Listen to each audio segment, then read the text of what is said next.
हरे कृष्णा। तो भगवत गीता के तीसरे अध्याय में आप सबका स्वागत है। इस अध्याय का नाम है कर्म योग, या इंग्लिश में हम इसे कहते हैं योगा ऑफ एक्शन। तो योग का अर्थ क्या होता है? तो गणित मैथमेटिक्स जब हम पढ़ते हैं तो योग का अर्थ क्या होता है? जोड़ना, है ना। 2+2 4, तो इसे कहते हैं योग। पर भगवत गीता में जब हम योग पढ़ते हैं तो उसका अर्थ क्या होता है? उसका अर्थ होता है भगवान के साथ जुड़ना। तो कैसे कर्मों के माध्यम से हम भगवान से जुड़ सकते हैं, आज इस अध्याय में हम जानेंगे। इसीलिए इस अध्याय का नाम है कर्म योग, यानी कर्मों के माध्यम से भगवान से जुड़ना। ओके, ठीक है। तो हम सबसे पहले क्या करेंगे जानेंगे, पर उससे पहले हम करेंगे श्लोका ऑफ द डे। तो आप सब जो भी तैयारी करके आए हैं, जिनको श्लोका का पठन करना है, अपना हैंड रेज करिए और प्रभु जी आपको एक एक करके मौका देंगे। जी प्रभु जी, हरे कृष्ण। प्रभु जी, हरे कृष्णा। नीता माता जी,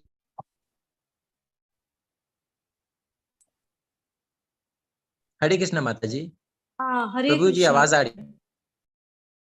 हरे कृष्णा प्रभु जी, आवाज आ रही है? जी माता जी। हरे हरे कृष्ण कृष्ण। माता जी, करिए। कार्पण्य अर्जुन उवाच कार्पण्य दोषोपहत स्वभावः पृच्छामि त्वां धर्म सम्मूढचेतः यच्छ्रेयस्यान्निश्चितं ब्रूहि तन्मे शिष्यस्ते अहं शाधि मां त्वां प्रपन्नम्। अब मैं अपनी कृपण दुर्बलता के कारण अपना कर्तव्य भूल गया हूँ और सारा धैर्य खो चुका हूँ। ऐसी अवस्था में मैं आपसे पूछ रहा हूँ कि जो मेरे लिए श्रेयस्कर हो उसे निश्चित रूप से बताएं। अब मैं आपका शिष्य हूँ और शरणागत हूँ, कृपया मुझे उपदेश दें। हरे कृष्णा। धन्यवाद माता जी, बहुत ही अच्छा, धन्यवाद। हरे कृष्णा। आशा माता जी, हरे कृष्ण प्रभु जी। हरे कृष्ण माता जी। ये पूरा पढ़े खाली श्लोका। श्लोक का। कार्पण्य दोषोपहत स्वभाव पृच्छामि त्वां धर्म सम्मूढ़ चेता।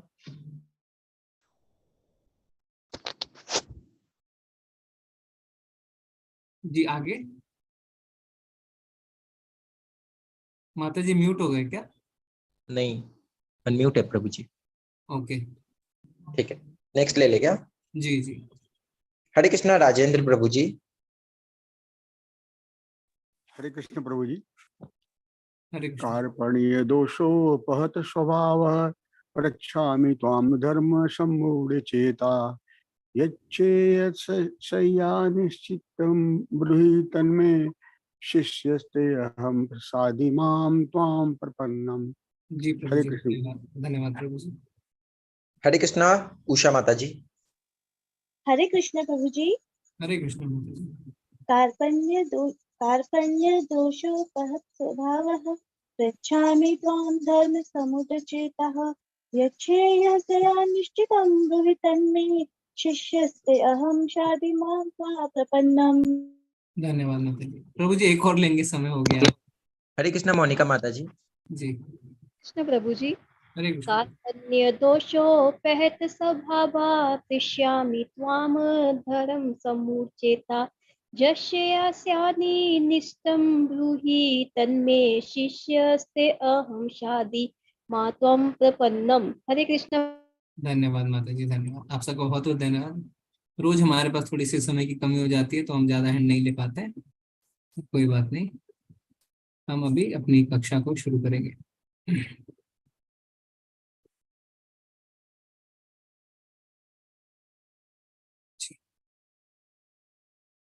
तो कक्षा को आज हम शुरू करेंगे एक प्रश्न के साथ, ठीक है।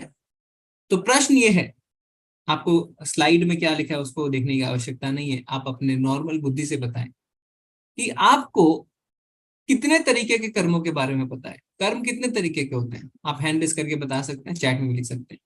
कि सामान्यतः जब हम बात करते हैं तो हम क्या सोचते हैं कि कर्म कितने तरीके के होते हैं? जी उषा माता जी। कर्म दो प्रकार के होते हैं, एक अच्छे कर्म, दूसरा बुरे कर्म। अच्छे कर्म हमें आगे बढ़ने के लिए देते हैं, प्रेरणा करते हैं, दूसरों की सहायता होती है, हमारा मन अच्छा होता है और विचार भी अच्छे आते हैं। बुरे कर्म होते हैं जो हमें सबसे दूर करते हैं, उसमें हम एक मतलब किसी को आगे बढ़ने नहीं देना चाहते, उससे हम खुद तो पीछे होते हैं, सामने वाले को भी पीछे खींचते हैं जी और जी जी हमारे जी मन शांत नहीं होता है, हर टाइम अशांति रहती है। एक पशुता की तरह हमारा मन हो जाता है, जिसे जानवर बोलते हैं, उस जी। तरह का हो जाता है। धन्यवाद माता जी। तो माता जी ने बहुत ही विस्तार में बता दिया अच्छे कर्म और बुरे कर्म। ठीक है, इसको हम डिटेल में नहीं जानेंगे क्योंकि हम सब जानते हैं अच्छे कर्म और बुरे कर्म क्या है। चैट में भी अनीता माता जी ने बताया अच्छे और बुरे कर्म। तो सामान्यतः हम यही जानते हैं कि अच्छे कर्म बुरे कर्म होते हैं, बट एक तीसरे तरीके का भी कर्म होता है जो हमें भगवत गीता से पता चलता है। वो क्या है? भक्तिमय कर्म या कृष्ण कर्म या आध्यात्मिक कर्म। तो कई लोग कहते हैं हमें भक्ति करने की आवश्यकता क्या है, हम क्यों जाए मंदिर, हम क्यों भगवान की पूजा करें, हम अच्छे कार्य कर सकते हैं। जैसे माता जी ने बताया अच्छे कार्य हमें प्रेरणा देते हैं, हम आगे बढ़ सकते हैं, तो हम क्यों जाए भगवान की शरण में? What is the need? अच्छे कार्य करेंगे, पुण्य कमाएंगे और अच्छे से रहेंगे। क्यों भगवान के आगे गिड़गिड़ाएं, क्यों उनके दास बने, क्या आवश्यकता है? हम किसी से पूछते हैं आपने भगवत गीता में क्या पढ़ा, तो क्या कहते हैं? कर्म ही पूजा है ना? ये दो बहुत सामान्य बातें हैं जो आजकल हम सबके मुंह से सुनते हैं। कर्म ही पूजा है, भगवत गीता ने ऐसा कहा है, तो अपना कर्म करो, फल की चिंता मत करो। ऑफिस में 18 घंटे 20 घंटे काम करो, आपका बॉस भी बोलता है कर्म ही पूजा है, भगवत गीता में लिखा है, तो चलो कर्म करो, और हम मानते हैं हाँ हाँ सही कह रहे हैं बॉस। फिर कई लोग कहते हैं अच्छा कार्य कर सकते हो, मंदिर जाने की क्या आवश्यकता है? पर आज के अध्याय में हम देखेंगे क्या ये दोनों बातें सही हैं या गलत है।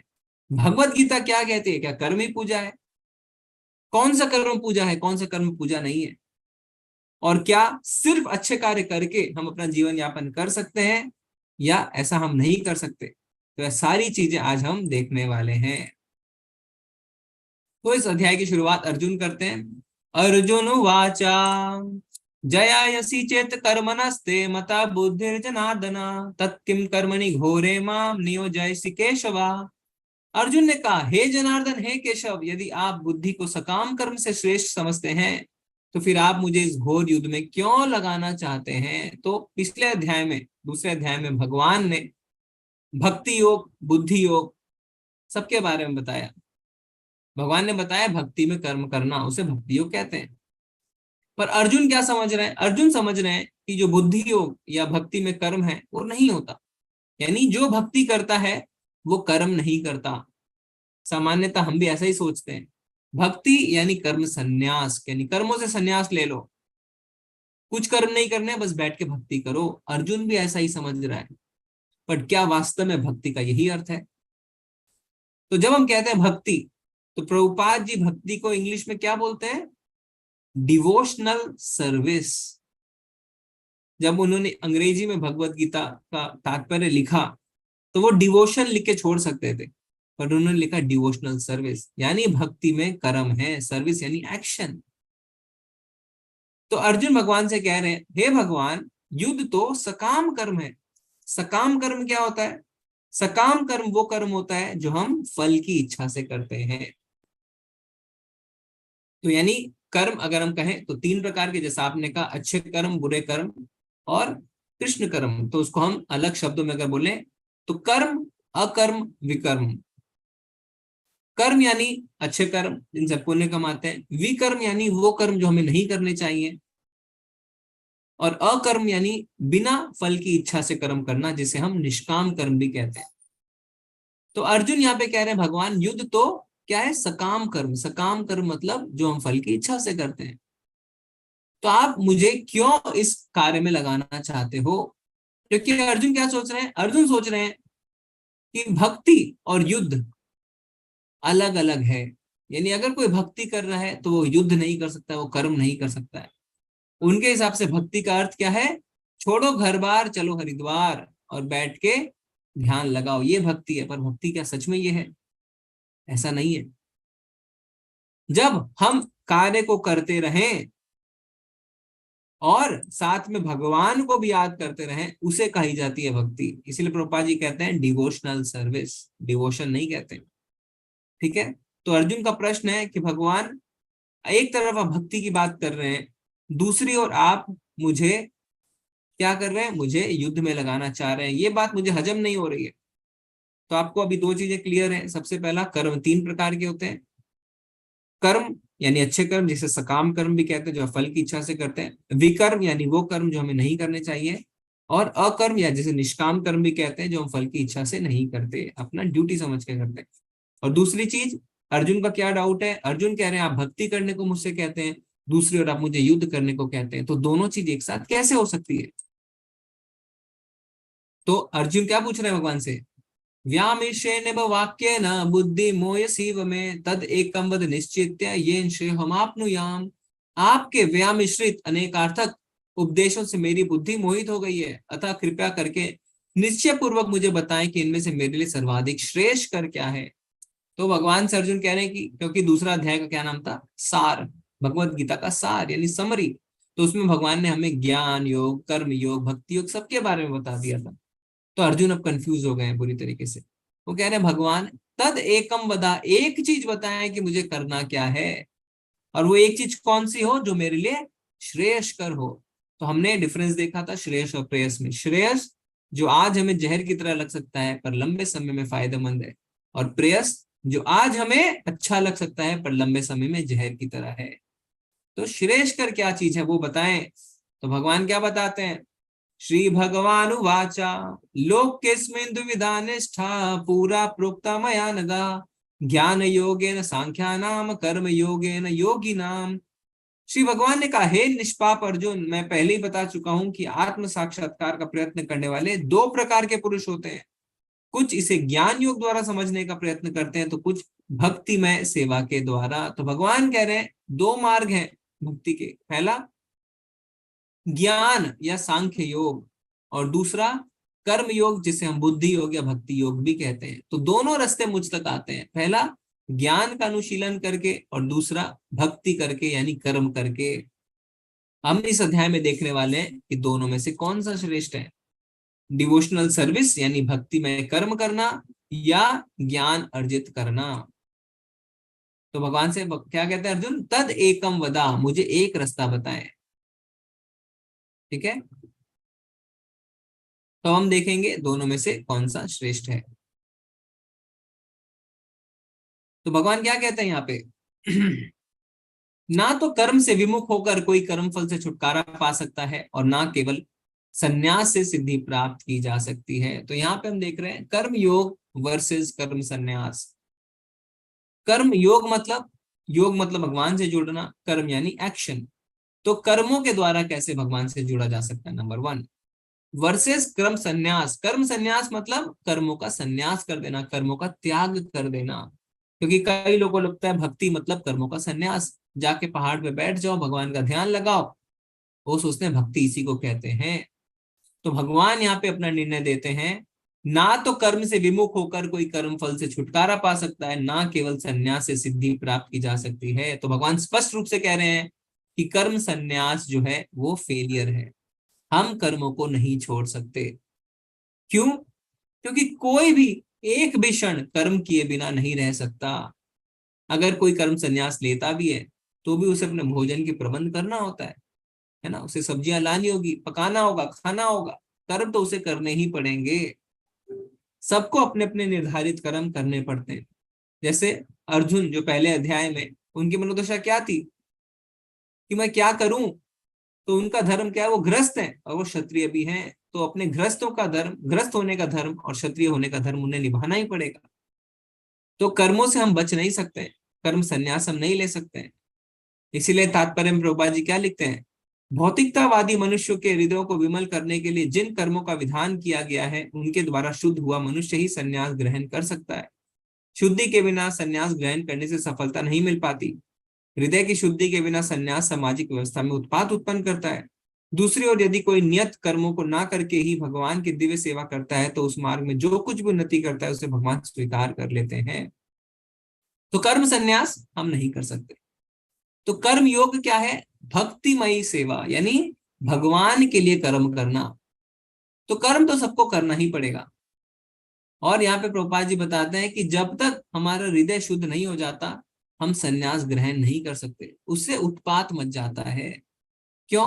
हम देखते हैं हमारे जीवन में बहुत दुख आते हैं, हमारी इच्छा क्या होती है, सब कुछ छोड़ छाड़ के हम चले जाएं, संन्यास ले लें। काफी लोग ऐसा करते हैं, पर क्योंकि उनका हृदय अभी शुद्ध नहीं हुआ है, तो वो इंद्र विषयों के बारे में सोचते रहते हैं, यानी सेंस ग्रेटिफिकेशन के बारे में। तो पता चला कि पहुंच गए हिमालय, पर गुलाब जामुन खाने की इतनी तीव्र इच्छा हो गई कि वापस कपड़े पहन के नीचे आ गए, गुलाब जामुन खा के वापस ऊपर चले गए। तो ये क्या है, समाज में उत्पात मचा रहा है, क्योंकि उनका हृदय अभी शुद्ध नहीं हुआ है। उन्होंने फ्रस्ट्रेट होके संन्यास ग्रहण किया है, तो वो पूरी तरीके से अभी उसके लिए फिट नहीं है, तैयार नहीं है, क्योंकि हृदय शुद्ध नहीं है। पर अगर हम भक्तिमय सेवा करते हैं, यानी भगवान की सेवा करते हैं, तो उसके लिए हमें कोई क्वालिफिकेशन नहीं चाहिए, कोई पात्रता नहीं चाहिए। हम करते करते शुद्ध हो जाते हैं, भक्ति करते करते हम शुद्ध हो जाते हैं। जैसे कोई अगर बीमार है, किसी को बुखार है, तो वो ये नहीं कहेगा पहले मेरा बुखार ठीक हो फिर मैं दवाई लूंगा, वो दवाई लेते लेते ठीक होता है। तो कोई कितना बड़ा पापी क्यों ना हो, वो कर्म योग कर सकता है। कर्म संन्यास के लिए आपका हृदय शुद्ध होना पड़ेगा। संन्यास आपने ले लिया पर हृदय शुद्ध नहीं है, तो उत्पात मच जाएगा। पर कर्म योग के लिए, भगवान की भक्ति में सेवा के लिए आपको कोई भी क्वालिफिकेशन की आवश्यकता नहीं है। तो भगवान की सेवा है क्या, जो हम कह रहे हैं भगवान की सेवा, भगवान की सेवा, वो हम देखेंगे कि भगवान की सेवा का क्या अर्थ है।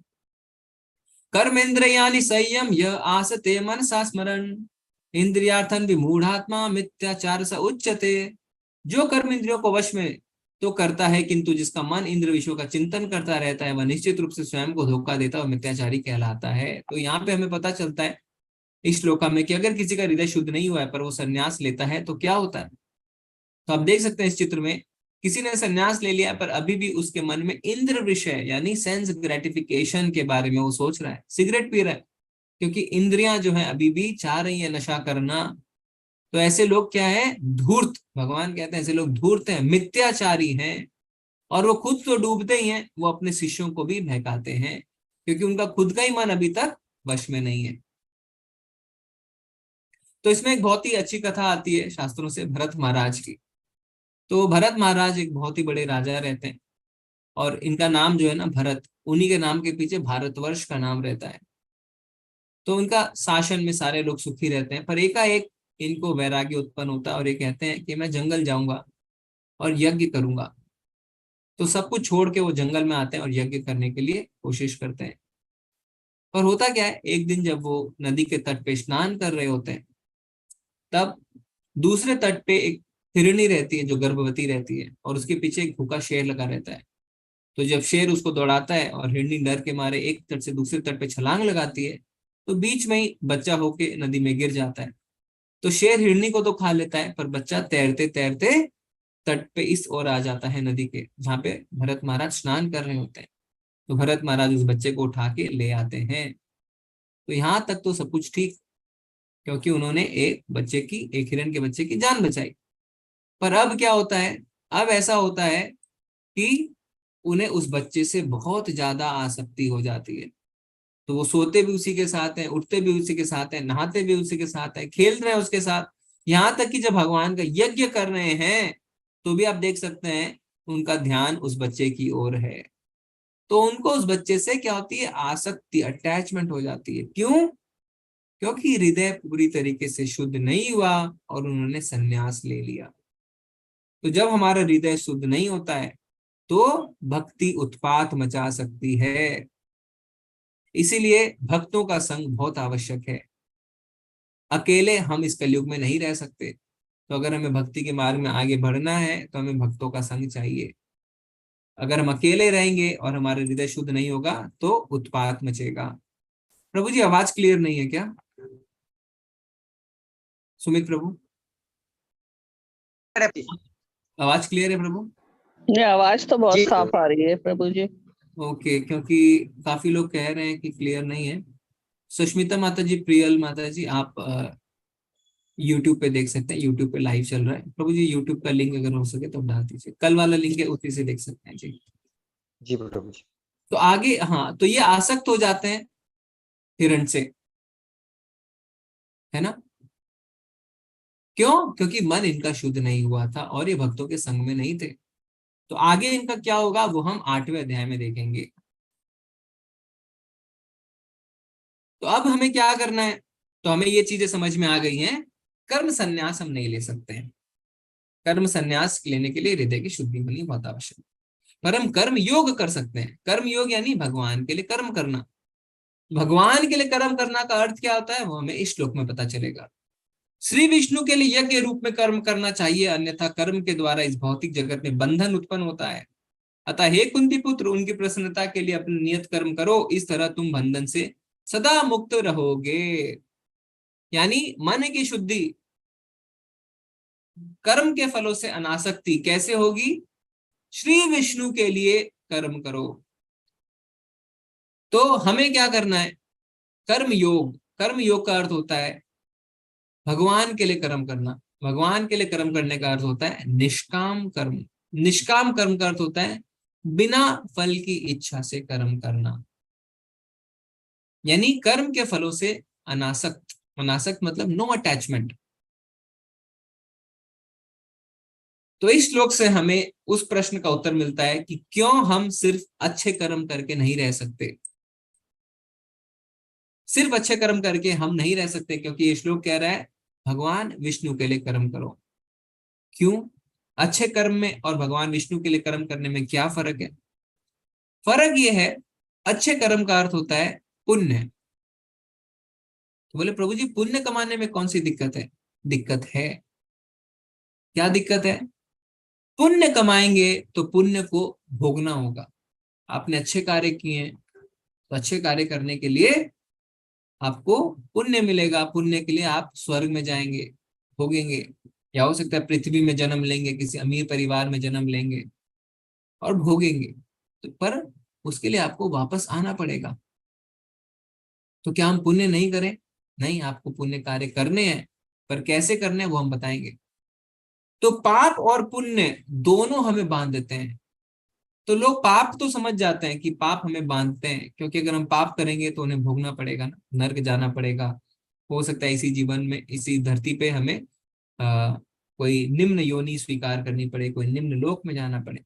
पर पुण्य करेंगे तो स्वर्ग में जाएंगे। तो स्वर्ग में पहुंच के कोई बहुत बड़ी बात नहीं है। जैसा हमने कल डिस्कशन किया था, जब तक पुण्य है तब तक आप स्वर्ग के मजे ले सकते हैं, पर जैसे ही पुण्य खत्म वैसे आपको वापस आना पड़ेगा धरती पे। क्षीणे पुण्य मृत्यु लोकम विसंति। या हो सकता है आप वापस आ जाएं, आपको किसी अमीर परिवार में जन्म मिल जाए, किसी ऐसे परिवार में जन्म मिल जाए जहाँ पे लोग पढ़े लिखे हैं, आपको बहुत सारी सुख सुविधाएं मिल जाए, पर भोगने के लिए आपको जन्म तो दोबारा लेना ही पड़ेगा। और अगर आप जन्म दोबारा लेंगे तो कहाँ पे आप जन्म ले रहे हैं? दुखालयम अशाश्वतम। दुख तो आएंगे ही आएंगे। तो क्या हम पुण्य नहीं करें? आप पुण्य कार्य करिए, पर फल की इच्छा के बिना। यानी ये मत सोचिए कि मैं ये कार्य कर रहा हूं तो इसका पुण्य मुझे मिले। आज मैं इस बच्चे को पढ़ा रहा हूं तो बड़ा होकर ये बुढ़ापे में मेरा सहारा बने। आज मैं इस गरीब के बच्ची की शादी कर रहा हूं तो भविष्य में ये जो बच्ची है वो मेरे को बुढ़ापे में मेरा ध्यान रखे। आज मैं इस गरीब को खाना खिला रहा हूं तो भगवान मुझे इसका पुण्य दे। आज मैं इस ठंड में इसे कंबल उड़ा रहा हूं तो भगवान मेरे व्यापार में तरक्की करे। ये है पुण्य की आशा से कार्य करना। और पुण्य भोगने के लिए आना पड़ेगा। जन्म मृत्यु के चक्र से कभी नहीं निकल पाएंगे, कभी नहीं निकल पाएंगे, फंसे रह जाएंगे। तो क्या करना है? भूखे मनुष्य को आज भी आपको भोजन खिलाना है, पर ये सोच के नहीं कि भगवान आपको इसका फल दें। आपको क्या करना है? भोजन बनाना है, भगवान को भोग लगाना है और प्रसाद के रूप में उसे वितरित करना है, इस मनोभाव से कि ये भगवान का प्रसाद है और भगवान ने अगर मुझे कुछ धन संपदा दी है, मुझे योग्यता दी है, तो मेरा कर्तव्य है ये करने का। मुझे इससे कोई भी फल की आशा नहीं है। तो ऐसे आपने दो चीजें करी। पहला, आपने भगवान को भोग लगाया तो आपने सारा कार्य विष्णु के लिए किया, भगवान को केंद्रित करते हुए किया। दूसरा, आप प्रसाद रूप में दूसरों को वितरित कर रहे हैं, उनकी भूख तो मिटी रही है, साथ ही साथ आप उन्हें भक्ति भी प्रदान कर रहे हैं। और तीसरा, आपने इसे बिना कर्म फल की इच्छा से किया। तो कोई भी कार्य अगर हम करें, फल की इच्छा हमें नहीं करनी है, अपना कर्तव्य समझ के करना है और भगवान को केंद्रित करते हुए करना है। श्री विष्णु के लिए यज्ञ रूप में कर्म करो, अन्यथा हर कार्य से इस जगत में बंधन उत्पन्न होता है। भगवान ये नहीं कह रहे हैं अन्यथा पाप कर्मों से बंधन उत्पन्न होता है, भगवान कह रहे हैं अन्यथा कर्मों से बंधन उत्पन्न होता है। यानी पाप या पुण्य दोनों से बंधन उत्पन्न होता है। तो पाप तो आपको करना ही नहीं है और पुण्य को बिना इच्छा से करना है, यानी सकाम कर्म को निष्काम कर्म बना देना है। सकाम यानी फल की इच्छा से कार्य करना, निष्काम यानी बिना फल की इच्छा से कार्य करना। ठीक है, तो अब कोई कहेगा अरे प्रभु जी कैसे करूं, मैं तो नौकरी करता हूं, इसमें मैं भगवान से अपने कार्य को कैसे जोड़ूं? आप जोड़ सकते हैं। आपके कर्म का फल है आपकी सैलरी, तो उस सैलरी से आप वैष्णवों को भोजन करवा सकते हैं, मंदिर निर्माण में दान दे सकते हैं, अपने परिवार को आप तीर्थ स्थल की यात्रा में ले जा सकते हैं। तो क्या हुआ, आपने उस पैसे का इस्तेमाल किया भगवान की सेवा में। किसी को बहुत सुंदर पेंटिंग बनानी आती है, वो भगवान की पेंटिंग बना सकते हैं। किसी को अच्छा गाना आता है, वो भगवान के भजन गा सकते हैं। किसी को नाचना अच्छा लगता है, भगवान के कीर्तन में नाच सकते हैं। तो सारी चीजें आप पहले के जैसे ही करेंगे, करने का तरीका बदलना है। क्या, सकाम से निष्काम की ओर जाना है। ठीक है, तो इसमें सीनियर डिवोटीज कहते हैं कि जब हम तीर्थ यात्रा में जाते हैं भक्तों को लेके, तो हम कहते हैं ये नदी है, ये कुंड है, इसमें स्नान कर लो, आपके सारे पाप कट जाएंगे। तो सारे लोग एकदम जोश में है ना, नहाना है, आपके पुण्य भी कटेंगे। अभी सारे लोग रुक जाते हैं, बोले ये क्या कह रहे हैं प्रभु जी, पुण्य भी कटेंगे? हाँ, पुण्य भी कटेंगे। क्यों पुण्य काटने जरूरी है? जिससे आप दोबारा जन्म मृत्यु के चक्र में ना पड़े। तो इसका अर्थ ये नहीं है कि हम पुण्य कार्य करना छोड़ दें, अर्थ ये है कि कार्य करें पर उसे भगवान से जोड़ दें, बिना फल की इच्छा से करें। ठीक है, तो पाप और पुण्य दोनों हमें बांधते हैं, ये कॉन्सेप्ट अभी आपको क्लियर हो गया है। ठीक है, तो इस श्लोकों में हमें इस बात का आंसर भी मिल गया कि क्यों सिर्फ अच्छे कर्म करके हम जीवित नहीं रह सकते, हमें भगवान के को केंद्र बना के सारे कार्य करने होंगे। ओके, अब हम आते हैं यज्ञ चक्र में। तो यज्ञ चक्र से हमें पता चलता है कि किस तरीके से सारी चीजें भगवान से शुरू होकर भगवान पे ही खत्म होती है। तो इसको हम एंटी क्लॉकवाइज देखेंगे। ठीक है, तो भगवान को हमने क्या कहा, भोग लगाओ। तो भगवान को भोग लगाते हैं। भोग जो है वो कैसे बनता है, अन्न से, है ना, अन्न से आप कर सकते हैं। अन्न कैसे उत्पन्न होता है, वर्षा से। वर्षा कब होती है, यज्ञ से। और यज्ञ जो है वो अपने नियत कर्मों से उत्पन्न होता है। और वेद जो है वहां पे हमारे कर्म निर्धारित होते हैं कि कौन से वर्ण का क्या कर्म है, वो वेदों में मेंशन्ड है। और वेद किसकी वाणी है, भगवान की। तो आप देख सकते हैं सारी चीजें भगवान से शुरू होकर भगवान में ही खत्म होती है। भगवान को हम भोग लगाते हैं, भोग अन्न से बनता है, अन्न वर्षा से होता है, वर्षा यज्ञ से, यज्ञ नियत कर्मों से, और हमारे नियत कर्म वेदों में निर्धारित होते हैं। और वेद जो है वो भगवान की वाणी है। तो भगवान इसीलिए सब कारणों के कारण है। और सारी चीजें जो है वो भगवान से ही उत्पन्न होती है और भगवान पे ही खत्म होती है। अब कोई कहेगा कि भगवान क्या भूखे बैठे हैं हमारे भोजन के लिए? नहीं, भगवान को हमसे कुछ नहीं चाहिए। हम गंगा में स्नान करते हैं, गंगा का जल गंगा को ही अर्पित करते हैं, तो गंगा को क्या मिला, कुछ भी नहीं मिला, पर हमारी शुद्धि हो गई। इसी तरीके से जब हम भगवान को भोग लगाते हैं, भगवान आत्माराम है, वो हमारे खाने के विसर नहीं बैठे हैं, पर हमारी शुद्धि होती है। जैसे कोई छोटा बच्चा है ना किसी घर में, तो पिताजी क्या करते हैं, उन्हीं के पैसे से अनाज आता है, सब्जियां आती हैं, गैस आता है, इलेक्ट्रिसिटी है, माता खाना बनाती है। और जब पुत्र अपने थाली में से एक निवाला पिता के मुंह में डालता है तो पिता बड़ा खुश होता है तो सब उसी का ना, उसी के पैसे से सब कुछ आया है, पर फिर भी पिता खुश होता है। तो दिया सब भगवान नहीं है, पर जब भगवान को दिया हुआ भगवान को अर्पित करते हैं तो भगवान बड़े प्रसन्न हो जाते हैं, उससे हमारा संबंध और गहरा हो जाता है। इस तरीके से हम भगवान को थैंक यू बोलते हैं, अपनी कृतज्ञता जाहिर करते हैं। जैसे आप पैसे कमाते हैं तो इनकम टैक्स देते हैं ना, इसी तरीके से हमें कुछ भी मिलता है तो हमें भगवान को जरूर ऑफर करना चाहिए। नहीं ऑफर करेंगे तो हम चोर कहलाएंगे। क्यों? आप किसी बैंक में काम करते हैं, आप कैशियर हैं, करोड़ों कैश गिनते हैं आप, पर जब तक बैंक के लिए गिन रहे हैं तब तक ठीक है, पर जिस दिन वो पैसा आप अपनी जेब में डाल लेंगे उस दिन आपको जेल हो जाएगी। इसी तरीके से जब तक हम भगवान को केंद्रित करके कार्य कर रहे हैं तब तक ठीक है, पर जब हम अपने आप को केंद्रित करके कार्य करते हैं तो हम भी बंध जाते हैं, जैसा कि अभी हमारी अवस्था है। हम इंद्र तृप्ति के लिए सिर्फ अपने लिए कार्य करना चाहते तो हम बंधे हुए हैं, जीवन मृत्यु जीवन मृत्यु जीवन मृत्यु, हम निकल नहीं पा रहे।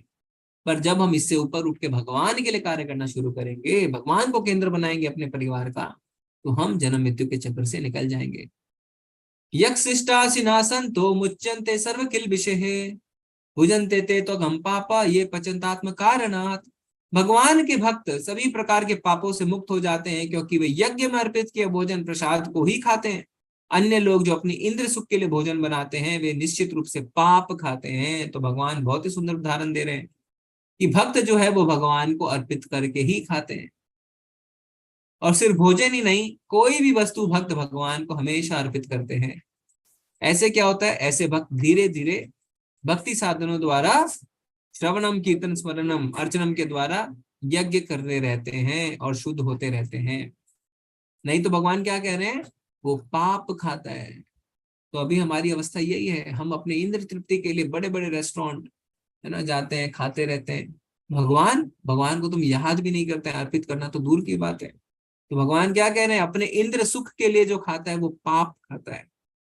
तो ये किसी की फिलॉसफी नहीं है, किसी का सेंटेंस नहीं है, ये भगवान के शब्द हैं।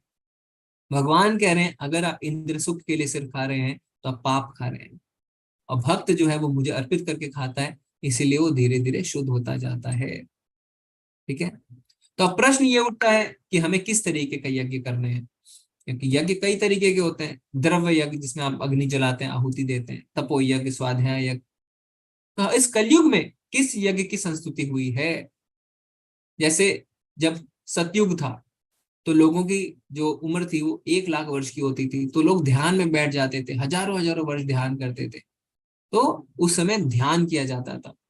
फिर त्रेता आया, त्रेता में आयु घट के 10,000 वर्ष की रह गई, तो वहां पे द्रव्य यज्ञ की संस्तुति हुई, मंत्र उच्चारण करके शुद्ध सामग्री के साथ यज्ञ किए जाते थे। फिर द्वापर में क्या हुआ, द्वापर में आयु घट के 1000 वर्ष की रह गई, तो वहां पे अर्च विग्रह सेवा यानी मूर्ति सेवा जिसे हम कहते हैं उसका विधान आया। इसीलिए हम देखते हैं ना, आज भी जो बड़े बड़े मंदिर है वो 5000 वर्ष से ज्यादा पुराने हैं, क्योंकि द्वापर 5000 साल पहले ही खत्म हुआ है, अभी भी पूरी तरीके से कलयुग नहीं आया है। तो वो सारे मंदिर द्वापर युग के हैं। तो बड़े बड़े मंदिर, बड़े बड़े अर्च विग्रह वो द्वापर युग में संस्तुति थी। कलयुग में क्या है, कलयुग में लोगों की उम्र घट के 100 वर्ष की रह गई है। ना आप ध्यान कर सकते हैं, ना सामग्री इतनी पवित्र है कि यज्ञ करें, और ना आप अर्च विग्रह ही की पूजा कर सकते हैं ना। कैसे करेंगे? बच्चे घर के बाहर रहते हैं, उनके घरों में मंदिर तो दूर, उनके पास भगवान की फोटो तक नहीं है। आजकल शहरों में घरों में फोटो भी नहीं रहते हैं भगवान की। क्या कहते हैं, हमारे दिल में भगवान है, कुछ भी कहते हैं ना आजकल लोग। तो कैसे करेंगे अर्च विग्रह की पूजा? तो कलयुग में जो हमारे शास्त्र कहते हैं कि जो लोग होंगे वो कैसे होंगे, और आप सब मिलाइए अपने से कि हम सब वैसे हैं कि नहीं। शास्त्र में लिखा है कलयुग के लोग होंगे झगड़ालू, आलसी, मंद आयु, मंद बुद्धि, मंद भाग्य, विचलित। हम सब हैं वैसे ही ना, तो शास्त्र ने पहले ही बता दिया कलयुग के लोग ऐसे होने वाले हैं। तो इतने सारे फ्लॉज, इतनी ज्यादा कमियां हैं, तो कैसे कलयुग के लोगों का कल्याण होगा? तो शास्त्र बताते हैं कि दिक्कत है, तो इसीलिए हमने प्रोसेस को, विधि को भी आसान बना दिया है। तो विधि क्या है? भगवान के नाम का जप, बस, और कुछ भी नहीं। नाम संकीर्तन। और शास्त्र कहते हैं कि जो बुद्धिमान लोग होंगे कलयुग में वो इस विधि को पालन करेंगे। तो कलिशंतरन उपनिषद में एक महामंत्र आता है जिससे हमें भगवान के नाम का संकीर्तन करना है। अब वो क्या है? हरे कृष्णा कृष्णा कृष्णा हरे हरे, हरे राम राम राम हरे हरे। ये है भगवान के नाम का जप। तो कलयुग में संस्तुति हुई है भगवान के नाम के जप की। तो ब्रह्मा जी क्या कहते हैं इस महामंत्र के बारे में? इति षोडशक नाम नाम कली कलमश नाशनम नता परतरोपाया सर्व वेदेषु दृश्यते। इति षोडशक नाम नाम, षोडश मतलब 16। तो ये 16 शब्दों का जो मंत्र है, इति षोडशक नाम नाम कली कलमश नाशनम, कलयुग के सारे कलमशों को ये नाश कर देता है। ये ब्रह्मा जी कह रहे हैं। नता परतरोपाया, मुझे और कोई भी उपाय नहीं मिला। सर्व वेदेषु दृश्यते, मैंने सारे वेद छान मारे। तो ब्रह्मा जी सारे वेदों के ज्ञाता हैं, उन्होंने सारे वेद छान मारे, पर उनको ये 16 शब्दों के मंत्र के अलावा और कोई भी उपाय नहीं मिला। तो इसीलिए ब्रह्मा जी कहते हैं हरे कृष्णा कृष्णा कृष्णा हरे हरे, हरे राम राम राम हरे हरे, इति षोडश नाम नाम कली कल्मष नाशनम नता परतरोपाया सर्व वेदेषु दृश्यते। तो ये कलिशंतन उपनिषद में जो है ये कंक्लूजन निकाला गया है सारे वेद छानने के बाद। तो हमें क्या करना है, हमें भी इस नाम जप को अपने जीवन में उतारना है, क्योंकि यही इस कलयुग के युग की जो है युग धर्म है, युग में इसमें संस्तुति की गई है। तो इसको हम एक माला के रूप में कर सकते हैं। तो क्या करना है आपको, जैसे आप स्क्रीन पे देख सकते हैं, आप एक माला ले सकते हैं, जैसे ये माला है, इसमें सबसे ऊपर वाला मोती जो है उसे सुमेरु कहते हैं। इसको छोड़ के 108 मोतियां होते हैं। तो आप सबसे पहले मोती में आके क्या बोल सकते हैं, हरे कृष्णा कृष्णा कृष्णा हरे हरे, हरे राम राम राम हरे हरे। फिर ये कंप्लीट हो जाए, फिर अगले मोती में हरे कृष्णा कृष्णा कृष्णा हरे हरे, हरे राम राम राम हरे हरे। ऐसे करके आप 108 बार इस माला को कर सकते हैं। आपको 6 से 7 मिनट लगेंगे 108 बार कहने में। और माला शुरुआत करने से पहले सुमेरु मंत्र, आप क्या सुमेरु में कौन सा मंत्र बोलेंगे, आप अपने स्क्रीन पे देख सकते हैं, जय श्री कृष्ण चैतन्य प्रभु नित्यानंद श्री अद्वैत गदाधर श्रीवासादि गौर भक्तवृंद। ये क्या है, ये है पंच तत्व प्रणाम मंत्र। पंच तत्व मतलब आज से 500 साल पहले भगवान कृष्ण चैतन्य महाप्रभु के रूप में आए, बंगाल में मायापुर में उनका जन्म हुआ, उन्होंने ही नाम संकीर्तन की शुरुआत करी। और उनके साथ उनके पार्षद थे, उनके पार्षद को उन्होंने कहा आप घर घर जाइए और नाम संकीर्तन का प्रचार करिए। तो इस मंत्र का क्या अर्थ है, जय श्री कृष्ण चैतन्य, तो चैतन्य प्रभु जो है वो कृष्ण है बीच में, प्रभु नित्यानंद उनके राइट हैंड साइड में, नित्यानंद प्रभु यानी बलराम जी, श्री अद्वैत उनके राइट में ये हैं महाविष्णु और सदाशिव के अवतार, गदाधर उनके लेफ्ट में यानी राधा रानी, और श्रीवास यानी नारद मुनि। तो भगवान के साथ 4 पार्षद आए उनके, कौन कौन, प्रभु नित्यानंद यानी बलराम जी, श्री अद्वैत यानी सदाशिव और महाविष्णु के अवतार, गदाधर यानी राधा रानी, और श्रीवास यानी नारद मुनि, आदि गौर भक्तवृंद यानी बाकी भक्तगण। तो हम क्या करते हैं, हम पहले उन्हें प्रणाम करते हैं, क्योंकि उन्हीं की कृपा से हमें ये मंत्र का उच्चारण करने को मिल रहा है। और कोई भी अगर हमसे त्रुटि होती है मंत्र उच्चारण में तो वो हमें क्षमा करते हैं। ठीक है, तो आपको क्या करना है, सबसे पहले जय श्री कृष्ण चैतन्य प्रभु नित्यानंद श्री अद्वैत गदाधर शिवसादि गौर भक्तवृंद, हरे कृष्ण कृष्णा कृष्णा हरे हरे, हरे राम राम हरे हरे, हरे कृष्ण कृष्णा हरे हरे, हरे राम राम राम हरे हरे। ऐसे करके आप माला कंप्लीट कर सकते हैं। और किसी को 2 मालाएं करनी है, 3 मालाएं करनी है, तो जब लास्ट में आप आके खत्म करते हैं ना, तो आप सुमेरु को क्रॉस मत करिए, आप ऐसे करके माला घुमा लीजिए। ठीक है, सुमेरु को क्रॉस नहीं किया जाता है। तो हम क्या करेंगे, कल क्लास शुरू होने से पहले हम एक राउंड करेंगे सबके साथ 9 बजने में, जब 6-7 मिनट बाकी रहेंगे तो प्रभुपाद जी का हम एक ऑडियो चलाते हैं, उसमें प्रभुपाद जी के साथ ये माला करेंगे। तो आप कल से अभ्यास कर सकते हैं इसका। ठीक है, तो इसमें अगर कोई फायदा नहीं है तो कोई नुकसान भी नहीं है, पर फायदा क्या है वो आपको 3-4 हफ्तों में अपने आप पता चल जाएगा। पर शुरुआत करने के लिए अब ये समझिए कि नुकसान तो कुछ नहीं है, भगवान का नाम हम ले रहे हैं। हरे कृष्णा कृष्णा कृष्णा हरे हरे, हरे राम राम राम हरे हरे। और इसी भगवत गीता के 10वें अध्याय में भगवान बताएंगे, जब भगवान अपने ऐश्वर्य के बारे में बताते हैं तो क्या बोलेंगे, यज्ञ नाम जप यज्ञोष्मी, यानी जितने यज्ञ हैं उसमें मैं नाम जप हूँ, नाम संकीर्तन हूँ। जैसे आप किसी सेल्समैन से पूछते हैं ना, आप बहुत सारे फ्रिज देख रहे हैं, आपको नहीं समझ में आ रहा है कौन सा खरीदना है, तो आप सेल्समैन से पूछते हैं आपके घर पे कौन सा है, क्योंकि हम सोचते हैं कि वो अपने घर पे तो खराब सामान इस्तेमाल नहीं करेगा, तो फिर हमें एश्योरेंस मिलता है थोड़ा। तो भगवान से पूछा जाता है कि आप कौन से यज्ञ हैं, तो भगवान कहते हैं मैं नाम जप हूँ, तो वो सबसे श्रेष्ठ है। ठीक है, आगे ये जो श्लोक हम पढ़ने वाले हैं, ये श्लोक बड़े बड़े MBA इंस्टीट्यूट में पढ़ाया जाता है, क्योंकि इसमें लीडरशिप क्वालिटी के बारे में हमें पता चलता है। यद्यदाचरिति श्रेष्ठ तत्तदेवतरो जना, स यत् प्रमाणम कुरुते लोकस्तद अनुवर्तते। महापुरुष जो आचरण करता है सामान्य व्यक्ति उसी का अनुसरण करते हैं। वह अपने अनुसरणीय कार्यों से जो आदर्श प्रस्तुत करता है संपूर्ण विश्व उसका अनुसरण करता है। तो भगवान अर्जुन को कह रहे हैं, हे अर्जुन, अगर तुम युद्ध नहीं करोगे तो भविष्य में क्या होगा, लोग तुम्हारा अनुसरण करेंगे, तुम्हें फॉलो करेंगे। और कलयुग में तो नेगेटिव लोग जल्दी फॉलो करते हैं। तो तात्पर्य में प्रभुपाद जी बताते हैं कि ऐसे कौन से श्रेष्ठ लोग हैं जिनका सामान्य जनता अनुसरण करती है। तो श्रेष्ठ लोग जैसा करते हैं सामान्य जनता उनको फॉलो करती है। तो ऐसे श्रेष्ठ लोग प्रभुपाद जी बताते हैं 3 होते हैं। पहले माता पिता, तो माता पिता जैसा करते हैं बच्चे बिल्कुल वैसा ही करेंगे। तो अगर कोई पिता स्मोक करता है, दारू पीता है, तो वो अपने बच्चे को भले ही कितना समझा ले कि ऐसा मत करो, वो नहीं मानेगा क्योंकि वो आपको देख रहा है। अगर कोई माता पिता अपने माँ बाप को घर से निकाल देते हैं तो निश्चिंत रहिए आपके बच्चे भी आपको घर से निकालेंगे। क्यों? क्योंकि आपके बच्चे आपका अनुसरण करेंगे। दूसरा, गुरु। तो जो गुरु होते हैं उनको क्या कहते हैं? आचार्य। आचार्य यानी जो अपने आचरण से सिखाता है। तो आचार्य जो वो श्रेष्ठ होते हैं, उन्हें अपना आचरण ऐसा रखना चाहिए कि शिष्य उसे फॉलो करें। आजकल की तरह नहीं कि टीचर जो है वो स्टूडेंट के साथ इतने घुल मिल जाते हैं कि उन्हीं के साथ नशा करते हैं, सिगरेट पीते हैं, है ना, और कहीं कहीं तो उनके साथ संबंध भी बना लेते हैं। ये गलत है। गुरु का आचरण वैसा होना चाहिए कि शिष्य उसे फॉलो कर सके।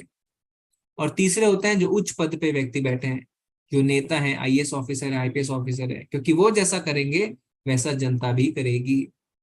तो इससे हमें एक और चीज पता चलती है कि अपने जीवन में अगर हमें किसी को रोल मॉडल बनाना है तो ऐसे लोगों को बनाए जिनका आचरण हम स्वीकार कर सकें। एक्टर एक्ट्रेसेस को नहीं, है ना, जो आजकल कितने सारे पुलिस केसेस में फंसते हैं, ड्रग्स लेते रहते हैं, गंदी गंदी कार्य करते हैं। नहीं, हमारे रोल मॉडल होने चाहिए जिनका आचरण हम फॉलो कर सकें। और एक पॉइंट यहाँ पे क्या है, भगवान कह रहे हैं उनका अनुसरण करो। तो अनुसरण शब्द का अर्थ होता है कि उनके सिद्धांतों पे चलो। और एक दूसरा शब्द है अनुकरण। अनुकरण का अर्थ होता है कॉपी पेस्ट। भगवान ने गोवर्धन पर्वत उठाया, चलो मैं भी गोवर्धन पर्वत उठाऊंगा, ये हो गया अनुकरण, जो हम नहीं कर सकते हैं। शिव जी ने विष पिया, चलो मैं भी विष पी लेता हूँ, नहीं, अनुकरण नहीं कर सकते। अनुसरण करना है, उनके सिद्धांतों पे चलना है, उन्हें कॉपी पेस्ट नहीं करना। अतः कर्म फल में आसक्त हुए बिना मनुष्य को अपना कर्तव्य समझकर निरंतर कर्म करते रहना चाहिए, क्योंकि अनासक्त होकर कर्म करने से परब्रह्म यानी परम की प्राप्ति होती है। ये हमारा श्लोक ऑफ द डे है, आप इसे नोट कर लीजिए, बहुत ही अच्छा श्लोक है ये। प्रकृति है क्रियमाणानि गुणे कर्माणि सर्वशः अहंकार विमूढ़ात्मा कर्ता अहमिति मन्यते। तीसरे अध्याय का 27वां श्लोक। जीवात्मा अहंकार के प्रभाव से मोहग्रस्त होकर अपने आप को समस्त कर्मों का कर्ता मान बैठता है, जबकि वास्तव में वे प्रकृति के तीनों गुणों द्वारा संपन्न किए जाते हैं। तो भगवान कह रहे हैं हम सोचते हैं हमने किया, पर वास्तव में हम नहीं कर रहे हैं। प्रकृति के 3 गुण कर रहे हैं, जैसे आप चित्र में देख सकते हैं, सतोगुण, रजोगुण और तमोगुण। तो हमारे अंदर जब कर्ता भाव आता है कि मैंने किया, वो गलत है, क्योंकि प्रकृति के गुणों ने किया। तो कई लोग बोलेंगे अच्छा तो चलो मैं क्या करता हूं, उसको मार देता हूं। जज साहब जब पूछेंगे तो मैं कहूंगा मैंने थोड़ी किया है, प्रकृति ने किया है, भगवत गीता में लिखा है प्रकृति है क्रियमाणानि। हम ऐसा नहीं कर सकते हैं। क्यों? जिम्मेदारी हमारी है। तो हम दोबारा उस सिद्धांत को दोहराएंगे जो हमने पहले दिन बताया था। क्या? हमारे पास एक सूक्ष्म स्वतंत्रता है, लिटिल इंडिपेंडेंस, यानी हम इच्छा कर सकते हैं, इच्छा हम कर सकते हैं। इसीलिए जब भगवत गीता खत्म हो जाती है तो भगवान अर्जुन से कहते हैं यथा इच्छासी तथा कुरु, जैसी इच्छा वैसा करो, क्योंकि हमारे पास एक लिटिल इंडिपेंडेंस है।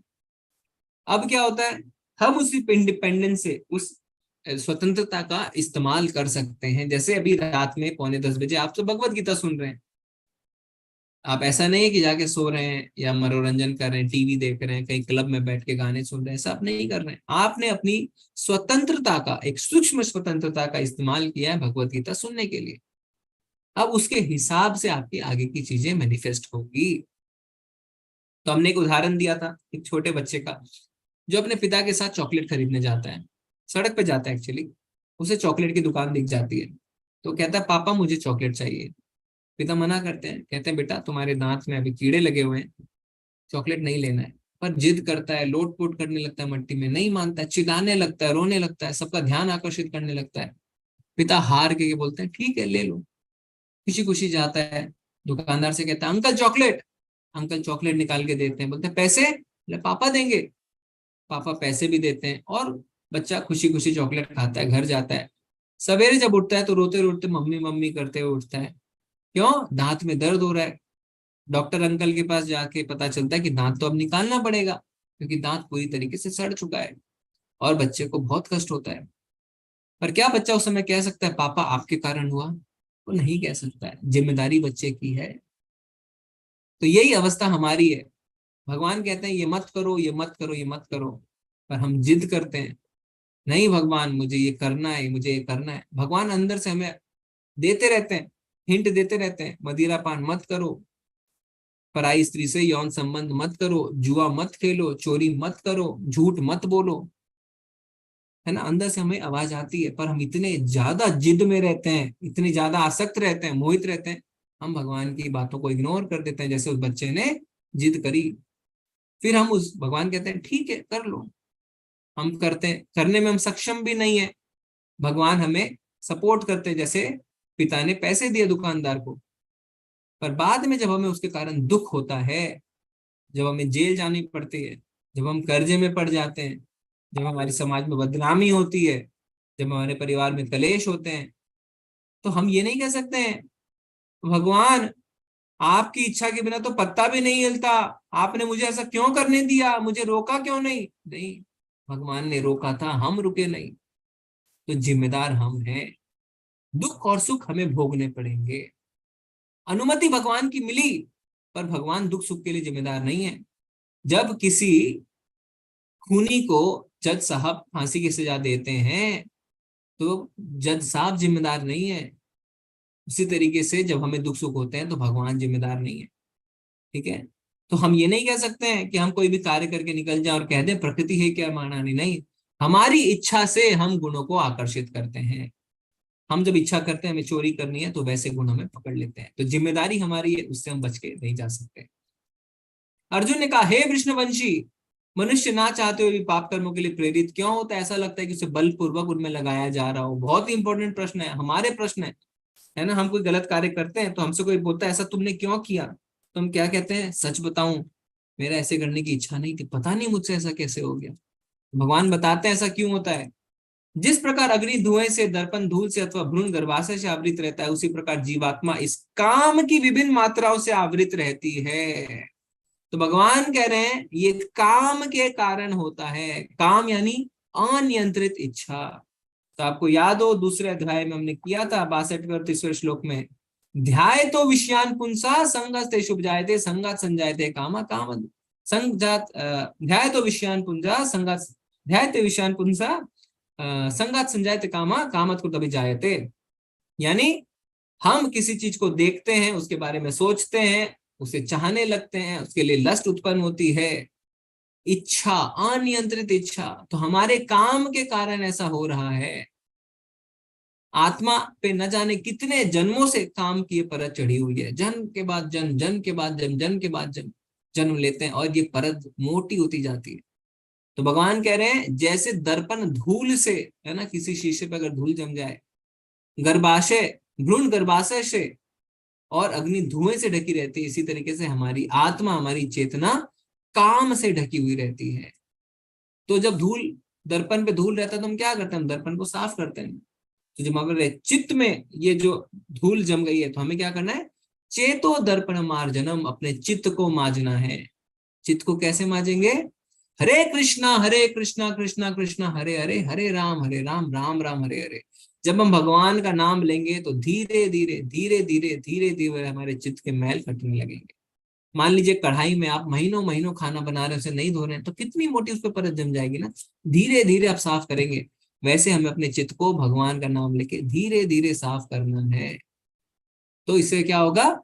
इससे हम गलत कार्य की ओर आकर्षित नहीं होंगे। हमारी जो टेंडेंसी अभी बन गई है पाप करने की, वो टेंडेंसी खत्म होने लगेगी। इंद्रियाणि मनोबुद्धिर अश्यधिष्ठाम उच्यते एतिर्विमुहो यत्येषा ज्ञानम आवृत देहिनम। इंद्रिया, मन तथा बुद्धि इस काम की निवास स्थान है। इनके द्वारा यह काम जीवात्मा के वास्तविक ज्ञान को ढककर उसे मोहित कर लेता है। तो अब भगवान बताने वाले हैं कि कैसे, कहां पे रहता है हमारा ये दुश्मन, ठीक है। तात्पर्य, भगवान कृष्ण उन स्थानों का संकेत कर रहे हैं जिससे शत्रु को जीतने वाला यह जान ले कि शत्रु कहां पर है। मन समस्त इंद्रियों के कार्यकलापों का केंद्र बिंदु है। अतः जब हम इंद्रिय विषयों के संबंध में सुनते हैं तो मन इंद्रिय तृप्ति के समस्त भावों का आगार बन जाता है। इस तरह मन तथा इंद्रियां काम की क्षणागति, क्षणस्थली बन जाती हैं। इसके बाद बुद्धि ऐसी कामपूर्ण रुचियों की राजधानी बन जाती है। बुद्धि आत्मा की निकट पड़ोसन है। काम में बुद्धि से आत्मा प्रभावित होती है, जिससे उसमें अहंकार उत्पन्न होता है और वह पदार्थ से तथा इस प्रकार मन तथा इंद्रियों से अपना तारतम्य कर लेता है। आत्मा को भौतिक इंद्रियों का भोग करने की लत पड़ जाती है, जिसे वो वास्तविक सुख मान बैठता है। तो इसको हमें चित्र के माध्यम से समझेंगे। तो ये जो एग्जाम्पल है, ये जो उदाहरण है, ये हर जगह में शास्त्रों में मिलता है। ठीक है, क्या उदाहरण है? एक रथ जिसपे एक सारथी है और सारथी के पीछे एक उसमें यात्री है। तो ये जो 5 घोड़े हैं, ये हमारी 5 इंद्रियां हैं। आप देख सकते हैं, आंख, नाक, कान, मुंह, त्वचा। और ये घोड़े क्या है? ये घोड़े बहुत ही ज्यादा इधर उधर उछल के भागने वाले हैं। तो हमारी 5 इंद्रियां ऐसी हैं, इधर उधर भागती हैं। आंखों को अच्छा देखना है, त्वचा को अच्छा छूना है, जीवा को अच्छा खाना है, कान को अच्छा सुनना है। हर समय एक्टिव, हर समय इंद्र तृप्ति है ना। हमारी सारी प्लानिंग आप देखेंगे इंद्र तृप्ति की। कहाँ खाने चले, कहाँ घूमने चले, क्या देखें, अरे देखो, अरे सुनो, अरे सारी प्लानिंग, हमारी वायरिंग ऐसी हो गई है कि हम खाली इंद्र तृप्ति, खाली सेंस ग्रेटिफिकेशन में रहते हैं, घोड़े की तरह बेलगाम। पर इनको लगाम जो है वो क्या है? वो है हमारा मन। तो हमारा मन, हमारा माइंड जो है वो इंद्रियों को वश में कर सकता है। और हमारे मन जो ये लगाम है, मन रूपी लगाम, ये किसके हाथ में है? बुद्धि के हाथ में। तो आपने एक गाड़ी देखी, गाड़ी देखते ही आपको क्या लगा? मुझे खरीदना है। मन कहता है हाँ हाँ खरीद ले, पर बुद्धि कहती है पैसे नहीं है तेरे पास। तो बुद्धि मन को वश में कर सकती है और मन इंद्रियों को वश में कर सकता है। पर मन इतना ज्यादा स्ट्रांग है कि कभी कभी बुद्धि को भी पार करके कहता है चोरी कर, चोरी कर, चोरी कर, गाड़ी खरीद। तो बुद्धि को भी मात दे देता है मन। ठीक है, तो यानी इंद्रियां जो है वो घोड़े हैं, उन घोड़ों की लगाम यानी जो है वो मन है हमारा। मन बुद्धि के नियंत्रण आ सकता है और इनके कारण जो भी होता है, जो भी फैसला हमारी बुद्धि लेती है, उससे हमारा जो इम्पैक्ट है उसका वो पड़ता है हमारी आत्मा पे। तो अगर हम बुरे कार्य करेंगे तो हमारी आत्मा पे उसका इम्पैक्ट पड़ेगा, अच्छे कार्य करेंगे तो आत्मा पे उसका इम्पैक्ट पड़ेगा। ठीक है, तो ये उदाहरण आपको शास्त्रों में कई जगह मिल जाता है। तो ये हमने देख लिया कि किस तरीके से सबसे पहले हम नीचे दैहिक स्तर पे रहते हैं, फिर सेंसुअल प्लेटफॉर्म पे आते हैं, फिर मेंटल प्लेटफॉर्म, फिर इंटेलेक्चुअल प्लेटफॉर्म और उसके ऊपर स्पिरिचुअल प्लेटफॉर्म। इसलिए हे विष्णुवंशी, हे भरतवंशियों में श्रेष्ठ अर्जुन, प्रारंभ में ही इंद्रियों को वश में करके इस पाप का महान प्रतीक काम का दमन करो और ज्ञान तथा आत्म साक्षात्कार के इस विनाशकर्ता का वध करो। तो भगवान कह रहे हैं क्या? अभी आपको क्या करना है? इंद्रियों को वश में करना है। तो जो हमारी इंद्रियां हैं जिसके कारण ये सब कुछ हो रहा है, प्रारंभ में ही इंद्रियों को वश में कर लो। क्योंकि अगर ये इंद्रियां वश में नहीं रहेंगी तो क्या होगा? तो हम पाप कर बैठेंगे। और पाप का महान प्रतीक काम, यानी हमारी जो अनियंत्रित इच्छा है, इसका दमन करो। क्योंकि प्रश्न क्या था अर्जुन का? ना चाहते हुए भी मैं गलत कार्य क्यों करता हूं? तो भगवान कहते हैं काम के कारण, अनियंत्रित इच्छा के कारण। तो इसका दमन कर दो। Nip the stem in the bud कहते हैं ना। चाणक्य क्या कहते थे कि जड़ों से खत्म कर दो। तो प्रारंभ में ही इंद्रियों को वश में करो और काम को, अपनी अनियंत्रित इच्छा को दमन करो। इस प्रकार हे महाप्रभु, हे महाबाहु अर्जुन, अपने आप को भौतिक इंद्रियों, मन तथा बुद्धि से परे जानकर मन को सावधान आध्यात्मिक बुद्धि कृष्ण भावनामृत में स्थिर करके आध्यात्मिक शक्ति द्वारा इस काम रूपी दुर्जय शत्रु को जीतो। तो कितना बड़ा शत्रु है काम। और आजकल क्या है? मेरे मन का क्या, मेरा मन ये हो रहा है, मुझे तो ये करना है। हम अपने मन को ही सारा टेंशन देने लग गए हैं। और अगर हमारे कोई बुजुर्ग हमें समझाता है तो हम क्या कहते हैं? आप चुप रहिए, मुझे अपने मन का करने दीजिए। अरे ये मन का करके ही तो हम डूब रहे। भगवान ने कह दिया यहाँ पे इंद्रियों को वश में करो, और मन भी छठी इंद्रियां है। भगवान कहते हैं ममे वांशो जीव लोके जीव भूता सनातना मनसष्टानि इंद्रियानि। मनसष्टानि इंद्रियानि यानी 6 इंद्रियों से घोर संघर्ष करने, जिसमें मन भी शामिल है। अगर हमारे बुजुर्ग हमें कुछ कहते हैं, मन को, है ना, हमारे परिवार में बुजुर्ग कहते थे मन का मराया चरखा, मन की मत सुनो, क्योंकि मन ही हमारा सबसे बड़ा शत्रु है। आगे हम अध्यायों में देखने वाले हैं। तो भगवान यहाँ पे कह रहे हैं कि इस काम रूपी, इस अनियंत्रित इच्छा रूपी दुर्जय शत्रु को जीतो, नहीं तो हमारा पतन होगा। ठीक है, तो इससे हम अध्याय के अंत में आते हैं। हम समरी देख लेते हैं। वैराग्य या कर्म, तो हमने देखा कि कर्म संन्यास संभव नहीं है, हमें कर्म योग करना है, भगवान को केंद्रित करके सारे कार्य करने हैं। निष्काम कर्म जो है, यानी बिना इच्छा के हमें कार्य करना है। और भगवान कहते हैं यद्यत आचरिति शेष तत्तदेव तरोजना, जैसा महान पुरुष करते हैं साधारण जनता उनका अनुसरण करती है। और फिर अपने सबसे बड़े दुश्मन यानी काम यानी अनियंत्रित इच्छाओं को खत्म करो और अपनी इंद्रियों को वश में करो। तो अंत में प्रभुपाद जी के कुछ शब्द देख लेते हैं हम।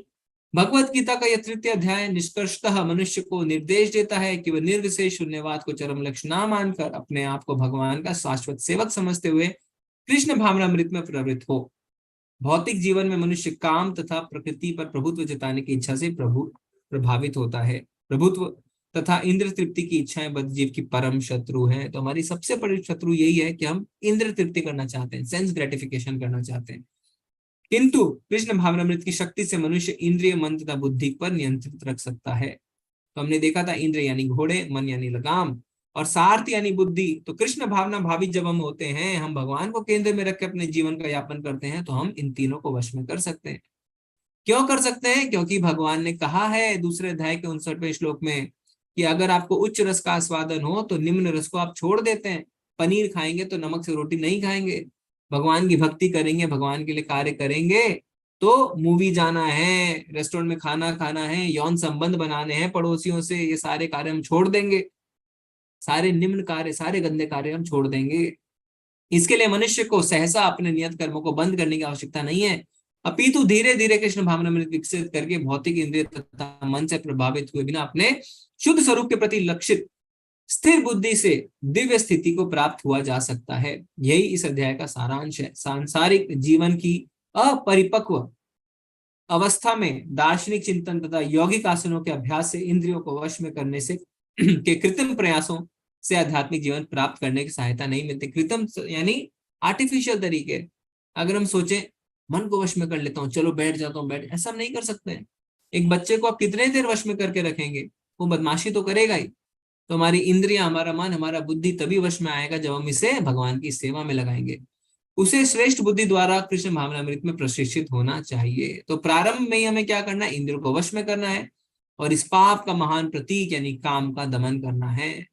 अतः यदि काम को भगवत प्रेम में या कृष्ण भावना में परिणित कर दिया जाए, तो या दूसरे शब्दों में कृष्ण के लिए ही सारी इच्छाएं हो, तो काम तथा क्रोध दोनों आध्यात्मिक बन जाते हैं। जैसे एक लोहे की छड़ को आप आग में डालते हैं तो वो आग बन जाती है ना। इसी तरीके से अपने काम को, अपनी इच्छा को, हम अपनी इंद्रियों को अगर हम भगवान की सेवा में लगाएं तो वो क्या होगा? इससे हम जो है फंसेंगे नहीं, वो आध्यात्मिक बन जाएंगे। ऋषि कहना ऋषिकेश सेवनम, यानी अपनी इंद्रियों से इंद्रियों के स्वामी की सेवा करनी चाहिए। तो हमें कर्मों को छोड़ना नहीं है, हमें अपने कर्मों को भगवान कृष्ण से जोड़ देना है। हरे कृष्णा। इससे हमारा अध्याय शेष होता है। अगर आपको कोई प्रश्न है तो आप हैंड रेज कर सकते हैं। अंत तक बने रहने के लिए बहुत बहुत धन्यवाद। जी प्रभु जी, हम प्रश्न ले सकते हैं। हरे कृष्ण प्रभु जी। हरे कृष्ण सुधीर प्रभु जी। हरे कृष्णा गुरु जी, दंडवत प्रणाम। धन्यवाद, प्रणाम।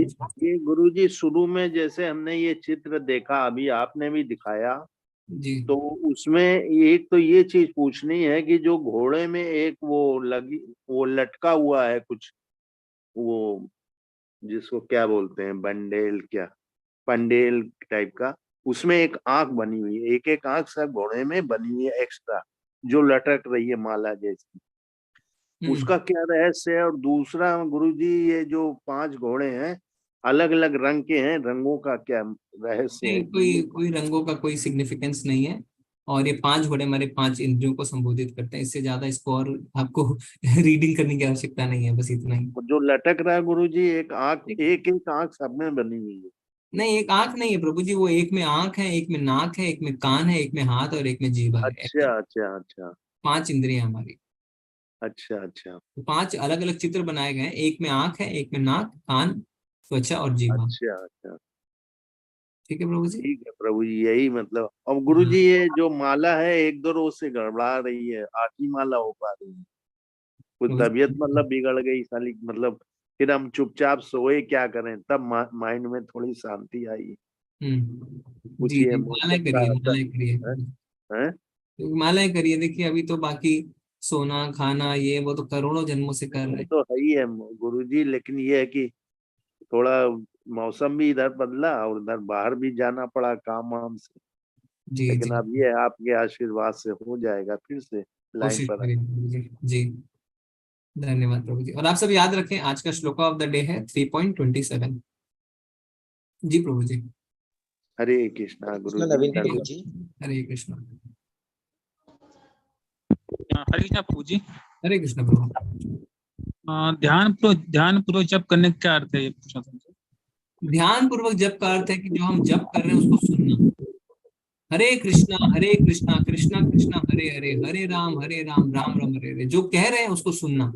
ये है ध्यान पूर्वक। ऐसा नहीं कि उधर टीवी चल रहा है, इधर लैपटॉप में ईमेल का जवाब दे रहे हैं, इधर व्हाट्सएप चल रहा है, हरे कृष्णा बोल बोल, हाँ क्या चल रहा है, हाँ शेयर मार्केट के हरे कृष्णा, ऐसे नहीं। ठीक है, ध्यान पूर्वक मतलब उसी में पूरा ध्यान। ठीक है जी जी, हरे कृष्ण। हरे कृष्णा नीता माता जी।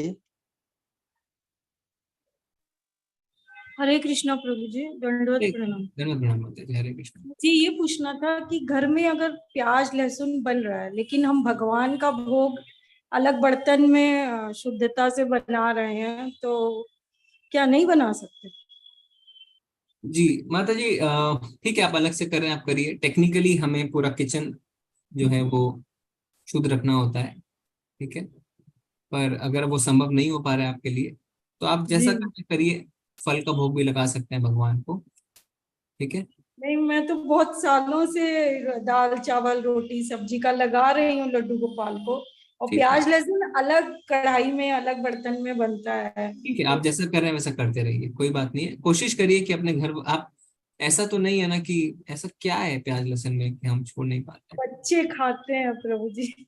बच्चों को तो आपने ही खिलाया होगा ना पहले, तभी जी तो वो हाँ तो तब खाएगा। पता नहीं था ना, तब इस्कॉन से नहीं जुड़े थे, अब जुड़ने के बाद ज्यादा ज्ञान मिल रहा है। जी, तो आप प्रार्थना करिए लड्डू गोपाल से कि बच्चे भी जुड़ जाएं और उनको भी, वो फिर वो कहे मम्मी आप मत खाओ चलो। जी प्रभु जी, ऐसा हो जाए आपके मुंह में घी शक्कर। मम्मी आज आपने एकादशी के दिन ऐसा क्यों किया, ऐसा हो जाए तो अच्छा लगेगा। जी जी। जी माता जी, ठीक है। हरे कृष्णा माता जी, हरे कृष्णा। हरे कृष्णा योगेश शर्मा प्रभु जी। हरे कृष्ण प्रभु जी। हरे कृष्णा प्रभु, धन्यवाद प्रणाम। प्रभु जी एक मेरा था, ये श्लोक है 3.39। जी इसमें एक ये आता है कि नित्य वैरी के, ये नित्य वैरी के क्या है? नित्य वैरणा। नित्य वेरिणा का अर्थ होता है नित्य शत्रु द्वारा। तो अगर आप इसको पूरा पढ़ेंगे, इस प्रकार ज्ञान में जीवात्मा की शुद्ध चेतना उसके काम रूपी नित्य शत्रु। तो आपका जो काम है, आपकी जो अनियंत्रित इच्छा है, वो आपकी नित्य शत्रु है, परमानेंट शत्रु। अच्छा, सोचिए कितना डेंजर है। हर समय आप अपने परमानेंट शत्रु के साथ रह रहे हैं। कुत्ते बिल्ली भी आपस में फ्रेंडशिप कर लेते हैं, पर काम आपका हमेशा शत्रु बना रहेगा, नित्य वेरिणा, नित्य शत्रु। तो इसीलिए काम को वश में करना बहुत आवश्यक है। ओके प्रभु जी। हरे कृष्ण प्रभु। हरे कृष्ण प्रभु जी। हरे कृष्णा उषा माता जी। हरे कृष्णा प्रभु जी। हरे कृष्ण। मेरे दो सवाल हैं।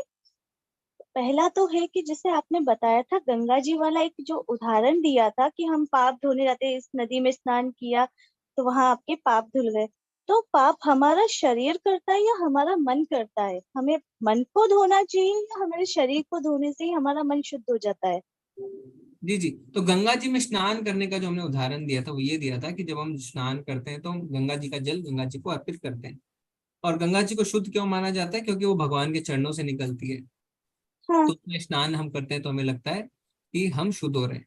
अभी जो पाप करता है ना, वो ऐसा नहीं है कि शरीर अलग कुछ कर रहा है, मन अलग कुछ कर रहा है, क्योंकि अल्टीमेटली भोगना आपकी आत्मा को पड़ेगा। तो जी। जब हम मरते हैं तो हमारी आत्मा के साथ मन बुद्धि और अहंकार, ये तीन चीज जाती है। तो हमारे तीन शरीर हैं अगर हम ऐसा जाने। सबसे अंदर आत्मा, उसके ऊपर सूक्ष्म शरीर, और उसके ऊपर स्थूल शरीर। स्थूल शरीर जो हम देख पाते हैं ना, जो हमारा शरीर है, ये जल, ये जो पंच तत्वों से बना हुआ है, उसके अंदर है सूक्ष्म शरीर। सूक्ष्म जी। शरीर है मन, बुद्धि और अहंकार, ये 3 चीजें, और उसके जी। अंदर है आत्मा। जब हम जी। मरते हैं तो आत्मा के साथ सूक्ष्म शरीर भी अगले शरीर में जाता है, और साथ में जाती है हमारी कर्म की पोटली। तो जैसा हमने कर्म किया है वो हमें भोगने पड़ेंगे। ठीक है, जी। हाँ ऐसा और है माता जी। और एक और था कि जैसे हम माला करते हैं, कई बार होता है मैं बाहर चल जाती हूँ, माला नहीं कर पाती हूँ, जी, तो मैं माला किस समय करूँ? जरूरी है कि मैं सुबह ही माला करूँ? क्या मैं शाम को या रात में मुझे समय मिले मैं उस टाइम कर सकती हूँ माला? सोने से पहले माला कंप्लीट करनी है। तो और एक दिन में कितनी माला करनी है? क्या एक ही कम है या मैं इससे ज्यादा कर सकती हूँ? मैं मन में मेरे हरे कृष्णा चलता रहता है, ऑल टाइम चलता है मेरे, जी जी जी, तो पर वो इसमें क्या है। माला जो तुलसी की है जी वो नहीं होती है पास में, तो क्या वो कंपलसरी है या मेरे मन में जो चलता जा रहा है जाप वो कंटिन्यू रहना जरूरी है? जी जी जी जी जी, तो क्या है माता जी, लेवल 1 में तो हम कहते हैं एक माला करें, पर हाँ। भगवान कृष्ण कहते हैं 9वें अध्याय के 14वें श्लोक में, सततम कीर्तयन्तो माम, हर समय मेरा स्मरण करो। अभी जी। हर समय तो स्मरण करना कलयुग के लोगों के लिए पॉसिबल नहीं, तो हमारे आचार्यों ने दया करी और हमको बोला 16 माला करो, 16। 16 माला। 16 माला करनी है, 16 माला में 16 माला। 1.5 से 2 घंटे लगते हैं। अब जो आपका प्रश्न है, मेरे मन में चलता रहता है पर मैं कर नहीं पाती, तो है ना, कई लोग कहते हैं कि मन में मैं हमेशा गुलाब जामुन का चिंतन करता रहता हूँ, पर क्या बिना खाए आपको आनंद आएगा? नहीं आएगा ना। नहीं आएगा। नहीं, मेरे मन में जो जाप है वो चलता रहता है, जाप तो मन में चल रहा, अच्छी हाथ में बात है माला माता नहीं जी। है। जी मैं समझ गया आपकी बात, पर जो मैं हम्म। कहना चाह रहा हूँ, मन में चलाते रहिए, है ना, गुलाब हम्म। जामुन और रसगुल्ले को याद करते रहिए, पर खाना भी पड़ेगा। ठीक है, तो जी आपको बिल्कुल। 16 मालाओं में करना पड़ेगा। 16 माला बाकी, एक दिन की 16 होनी चाहिए। हाँ बाकी जो है जी। वो बोनस है ना, बाकी बोनस। हाँ आप खाएं, एक बार खा लें रसगुल्ले गुलाब जामुन, बाकी आप आइसक्रीम याद करें, आप कुछ भी याद करते रहें, वो बोनस है, पर खाना तो पड़ेगा। खाली याद करने से तो नहीं होगा। तो मन में सततम कीर्तयन्तो माम बहुत अच्छी बात है, पर क्या है, मैं इसलिए बता रहा हूँ ये चीज, क्योंकि हमारा माइंड हमारे साथ गेम खेलता है। क्या गेम खेलता है? हरे कृष्ण हरे कृष्ण हरे कृष्ण, अरे व्हाट्सएप में क्या है, राम राम हरे कृष्ण। हम ऐसा करते हैं और हम नहीं समझ पाते हैं, हमें लगता है दिन भर चल रहा है, पर ऐसा चलने नहीं चल पाता है। वो हमारे साथ हमारा माइंड गेम खेल रहा होता है। पर जब हम माला माइंड। लेके बैठते हैं तब आप डिसिप्लिन के साथ करते हैं। ठीक है, जी। जी। हरे हरे कृष्ण कृष्णा। हरे कृष्ण हरे कृष्ण। हरे कृष्णा रोहन प्रभु जी।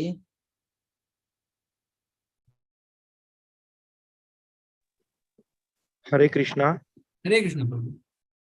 हरे कृष्णा गुरुजी, दंडवत प्रणाम आपको। दंडवत प्रभु जी। गुरुजी, आपने एक बहुत अच्छी बात बताई है कि आरंभ में ही इंद्रियों पर कंट्रोल पाने की जो बात आपने बताई है, तो जी मुझे वो लगता है कि उसमें ज्यादा महत्वपूर्ण मतलब योगदान तो पहले माँ बाप का ही रहेगा, क्योंकि अभी वो बच्चे इतने समझदार हैं नहीं, और उस तरह जी का एजुकेशन सिस्टम भी अभी शायद हमारे पास नहीं है जो हम बच्चों को एक अच्छी क्वालिफिकेशन डिग्री भी दे दे और साथ में बचपन से ही उनको अपने इंद्रियों पे कंट्रोल करना भी सिखा दे। जी जी हाँ जी जी। जी, अब बिल्कुल सही कह रहे हैं प्रभु जी। तो पर है ना, जब जागो तब सवेरा, तो जो नहीं है उसको रिपेंट करने से अच्छा है जो है उसको लाभ उठाएं। तो अब ये कोर्सेज चल रहे हैं और बच्चों के भी कोर्सेज हैं। तो वैसे शास्त्रों में, क्योंकि आपने कहा है तो मैं बताऊं, एक प्रसंग आता है कि कलयुग में गाय अपने बछड़े को इतना चाटेगी इतना चाटेगी इतना चाटेगी, खून निकलने लगेगा। बच्चा तड़प रहा है, अब इतना प्यार कर रही है। तो कलयुग के माँ बाप ऐसे ही हैं, इतना ज्यादा ध्यान रख रहे हैं, इतना ज्यादा ध्यान रख रहे हैं कि बच्चे को नुकसान हो रहा है। ठीक जी है, गुरु। ऐसा है। हाँ जी। तो पर ठीक है, अभी क्या करना है, अभी जो है वो है, सारे स्कूलों में सारे कॉलेजेस में अब भगवत गीता को ऐसे अलाउ भी नहीं करते हैं लोग, है ना। ठीक है, पर वो अलग अलग जी। स्तर में चीजें चल रही हैं। तो हाँ जी। गुरुकुल है, इस्कॉन के चलते हैं। पर अभी जो कोर्सेज चल रहे हैं, कम से कम इस्कॉन बेंगलुरु में आप देख सकते हैं, किड्स के अलग हैं, एडल्ट्स के अलग हैं, यूथ के अलग हैं, तो उनमें एनरोल कराइए। और हाँ जी। बच्चे, आज जैसा आज हमने बताया, यद्यत आचरति शेषतः तत्तदेव तरोजना, जैसा माँ बाप करेंगे वैसा बच्चे अनुसरण करेंगे। तो पहले जी। माँ बाप अपने आचरण में चीज को लाएं, जी। तब बच्चे अपने आप करेंगे। 95% करेंगे, जी। क्योंकि वो जो आपको करते हुए देख रहे हैं वो करेंगे ही करेंगे।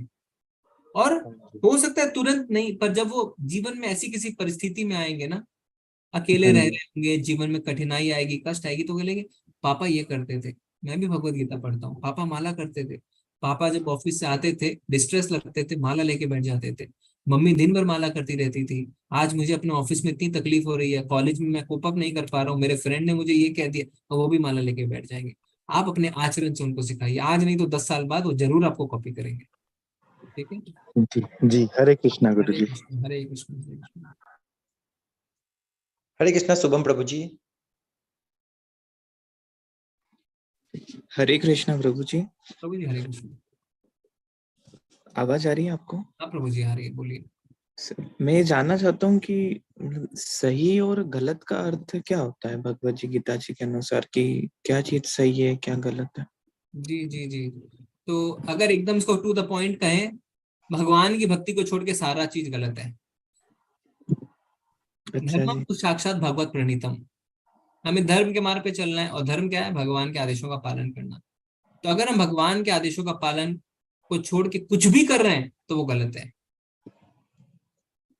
कुछ भी। बट आपने अभी थोड़ी टाइम पहले बताया था कि हमको हमारे कर्म नहीं छोड़ने हैं, तो हाँ, कर्मों को जोड़ना है ना। तो मान लीजिए कि आपने सैलरी कमाई, उससे आप मूवी देखने चले गए, वो गलत है, क्योंकि उसमें भगवान कहाँ है? बीच में नहीं है।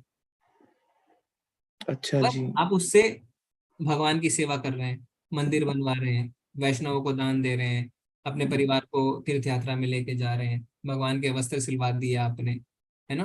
तो ये हो गया, भगवान से जोड़ दिया चीजों को। ठीक है। रामनिष्ठ प्रभु जो हमारे प्रेसिडेंट है, वो कहते हैं, if we are doing anything other than devotional service, we are not doing bhakti. मतलब वो हमारा इंद्रिय तृप्ति है, वो हमारा सेंस ग्रेटिफिकेशन है, वो विद्रोह है। वो कहते हैं वो विद्रोह है। जैसे आपके घर में अगर कोई सर्वेंट है, वो आपकी सेवा को छोड़ के कुछ और करेगा तो विद्रोह है ना। तो इसी तरीके से हम भगवान की सेवा को छोड़ के कुछ और करेंगे तो वो विद्रोह है, वो गलत है। ठीक है। ठीक है।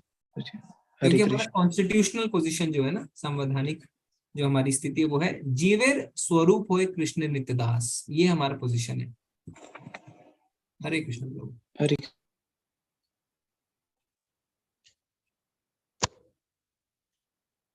हरे कृष्णा सत्येंद्र प्रभु जी। हरे कृष्णा प्रभु जी, दंडवत प्रणाम। धन्यवाद प्रणाम प्रभु जी, हरे कृष्ण। प्रभु जी, मेरा प्रश्न ये था कि जैसे हम चैंटिंग करते हैं, तो चैंटिंग करते हुए बिल्कुल सीधा बैठना होता है, या जैसे अब बैठे बैठे थक जाएं तो किस पोजीशन चेंज कर सकते हैं प्रभु जी जी, जी? नहीं कर क्योंकि सकते हैं, चेंज कर एक सकते हैं, पोजीशन में पॉसिबल हो नहीं पाता चल प्रभु जी। सकते हैं, उठ सकते हैं, पोजीशन चेंज कर सकते हैं, मुंह हिला सकते हैं। ऐसा नहीं कि एकदम आप कोई ध्यान में थोड़ी बैठ रहे हैं, कोई अष्टांग योग थोड़ी कर रहे हैं। जी क्योंकि आपका ध्यान होना चाहिए जो बोल रहे हैं उस पे और जो सुन रहे हैं उस पे। हरे कृष्ण कृष्ण कृष्ण हरे हरे, हरे राम राम राम। आप एक काम करिए, रोज सुबह इस्कॉन बेंगलुरु में जो चैंटिंग के लिए हम सब साथ मिलके 250-300 लोग चैंटिंग करते हैं ऑनलाइन, तो वो लिंक पे आप देखिए सब कैसे चैंटिंग कर रहे हैं। प्रभु जी आप डाल सकते हैं वो टेम्पल लिंक। रोज सुबह 5 बजे चैंटिंग शुरू हो जाती है, 5 से 7 16 माला करते हैं सारे लोग जी जो प्रभु जी, यहाँ अगर से वो जी। पॉसिबल है प्रभु तो फिर तो हाँ अभी हम डाल देते हैं। बहुत हाँ कल्याण हो जाएगा प्रभु, फिर जी तो। जी जी, अभी हम डाल देते जी हैं। तो आप सबसे निवेदन है, एक दिन कोशिश करिए, देखिए ट्राई करिए। तो सारे लोग इकट्ठे होते हैं ऑल ओवर द वर्ल्ड, क्योंकि अभी सारा ये कोर्सेज सब जगह ही चल रहे हैं। कुछ लोग उसमें अपना वीडियो भी ऑन करते हैं, तो आप देख सकते हैं। और मिलके एकादशी के दिन 450-500 लोग हो जाते हैं, और नॉर्मल डेज में 200-250 लोग 300 लोग करते हैं। ठीक है। तो ये रोज जी हमारे जब सेशन चलता है। जी जी प्रभु जी, फर्स्ट टाइम मैं क्लास अटेंड कर रहा हूँ प्रभु जी, तो मुझे इतना अच्छा फील हो रहा है प्रभु, इतने ब्लेसिंग आपकी फील हो रही है प्रभु। कहाँ रहते हैं प्रभु अब जी आप? मैं प्रभु हिसार हरियाणा में, कार में। यहाँ पर है ना 2 दिन का वर्कशॉप था प्रभु, हिसार इस्कॉन सेंटर है यहाँ पर सेंटर। तो रुक्मणी कृष्ण प्रभु आए थे, पंजाबी बाग के प्रेसिडेंट है। हाँ तो हाँ। उन्होंने ये बोला था, बोला स्ट्रेट होके चैंटिंग करना है, और आपको घूमते फिरते कहीं पे भी नहीं करना। उससे पहले मैं घूमते फिरते कर लेता था प्रभु जी, लेकिन फिर उसके बाद कोशिश रहती है कि कोई नहीं, पोजीशन चेंज हो जाए, लेकिन घूमते फिरते नहीं करना, बैठ के करना है एक जगह पर। रुक्मणी प्रभु वैसे बहुत बहुत सीनियर है, वो भी संन्यास ले रहे हैं थोड़े समय में। जी हाँ। अभी प्रभु हाँ। यहाँ का ग्रुप गया भी था, हिसार का ग्रुप, हाँ। ISKCON Punjabi Bagh, ISKCON east of Kailash, और इस्कॉन द्वारका और बहादुरगढ़ रथ यात्रा थी ना प्रभु, वहां पर भी गए थे अभी। जी जी तो जी, तो प्रभु जैसे ही वहां पे एंटर किया, प्रभु रुक्मणी कृष्ण प्रभु जी का लेक्चर चल रहा था इस्कॉन पंजाबी बाग में, तो इतना ज्यादा अच्छा लगा प्रभु, हम जाते ही उनके दर्शन हो गए प्रभु। जी, वो बहुत ऐसा सोचा नहीं था कि लाइफ में सेकंड टाइम उनसे मिलना हो पाएगा प्रभु। हाँ और हाँ प्रभु आपको भी फर्स्ट टाइम आपको सुन के देख के इतना ज्यादा अच्छा फील हो रहा है प्रभु कि अब मैं एक्सप्लेन कर नहीं पाऊंगा प्रभु। उनका हाँ, वो बहुत ही अच्छा है रुक्मणी प्रभु का। और वो अभी संन्यास लेने वाले हैं, तो अभी हम गए थे परिक्रमा में, तो वो भी आए थे। तो वो जी कह रहे प्रभु हैं अगर कुछ, तो वो गलत नहीं कह रहे, जी क्योंकि उनका बहुत ज्यादा रियलाइजेशन है। जी प्रभु जी पर अगर हमें दिक्कत आ रही है तो हो सकता है धीरे धीरे हम उस तक पहुंचने की कोशिश करें, उस स्टेज तक, है ना। जी प्रभु हाँ ठीक है प्रभु जी। जी जी। हरे हरे कृष्ण, कृष्ण थैंक यू हरे प्रभु। कृष्ण हरे कृष्ण। हरे कृष्णा कल्याणी माता जी।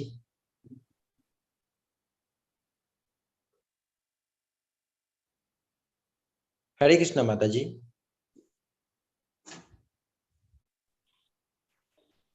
हरे कृष्ण हेलो माता। हेलो हरे कृष्ण माता।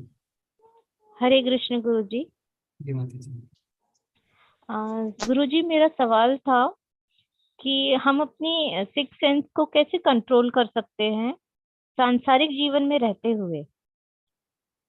सिक्स सेंस को कंट्रोल, मतलब इंद्रियों को कहा कि अपनी कंट्रोल में रखिए कृष्ण भावना से। ठीक है ठीक है ठीक है। इंद्रियों को, तो सांसारिक जीवन में रहते हुए हम कैसे कर सकते हैं। जी जी जी। तो हमारी 5 ज्ञान इंद्रियां होती है। जी। आंख, नाक, कान, मुंह, त्वचा। तो हमारी जो ज्ञान इंद्रियों को, क्योंकि सारे लोग सांसारिक जीवन में जी है ना, कहीं ना कहीं। जी और भगवान ने गीता अर्जुन को कही है, जो ग्रस्त है। हम्म कभी कभी हम ग्रस्त जीवन को एक्सक्यूज बना लेते हैं, पर ऐसा नहीं होना चाहिए। ओके। तो इस्कॉन में ग्रस्त के लिए क्या है कि आपको ग्रस्त जीवन, हर माताओं को इस्कॉन में बोला जाता है कि वो शादी करें, तो यानी ग्रस्त उनको करना होता है, और उसमें वो एक नियमित जीवन जीते हैं पूरे कंट्रोल के साथ। हम्म और आप अपने हर इंद्रियों को वश में कर सकते हैं उसमें। कैसे? अपनी आंखों से फॉर एग्जाम्पल भगवान के दर्शन करके, अपने कानों से भगवान के कीर्तन को सुन के, अपने हाथों से भगवान के मंदिर की सफाई करके, उनके लिए भोग बना के, मालाएं बना के, वस्त्र बना के। जी तो जब आप अपनी इंद्रियों को भगवान की सेवा में लगाते हैं, तो अपने आप अपनी इंद्रियों को कंट्रोल में कर लेते हैं। जैसे आपका जो बच्चा है ना, अगर आप उसको पॉजिटिव चीज में लगा देंगे तो वो बदमाशी नहीं करता है।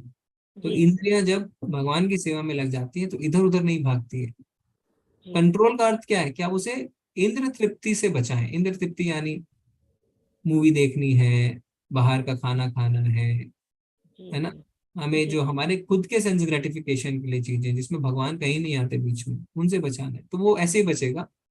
रोकेंगे तो नहीं बचेगा, आर्टिफिशियल तरीके से नहीं बचेगा। आप उससे एंगेज करिए भगवान की सेवा में, तो वो ऐसा नहीं करेगा। ठीक है। जी जी धन्यवाद गुरु हरे जी। कृष्ण जय श्री हरे कृष्ण। हरे कृष्णा राकेश प्रभु जी। हरे कृष्ण प्रभु जी। हरे कृष्ण।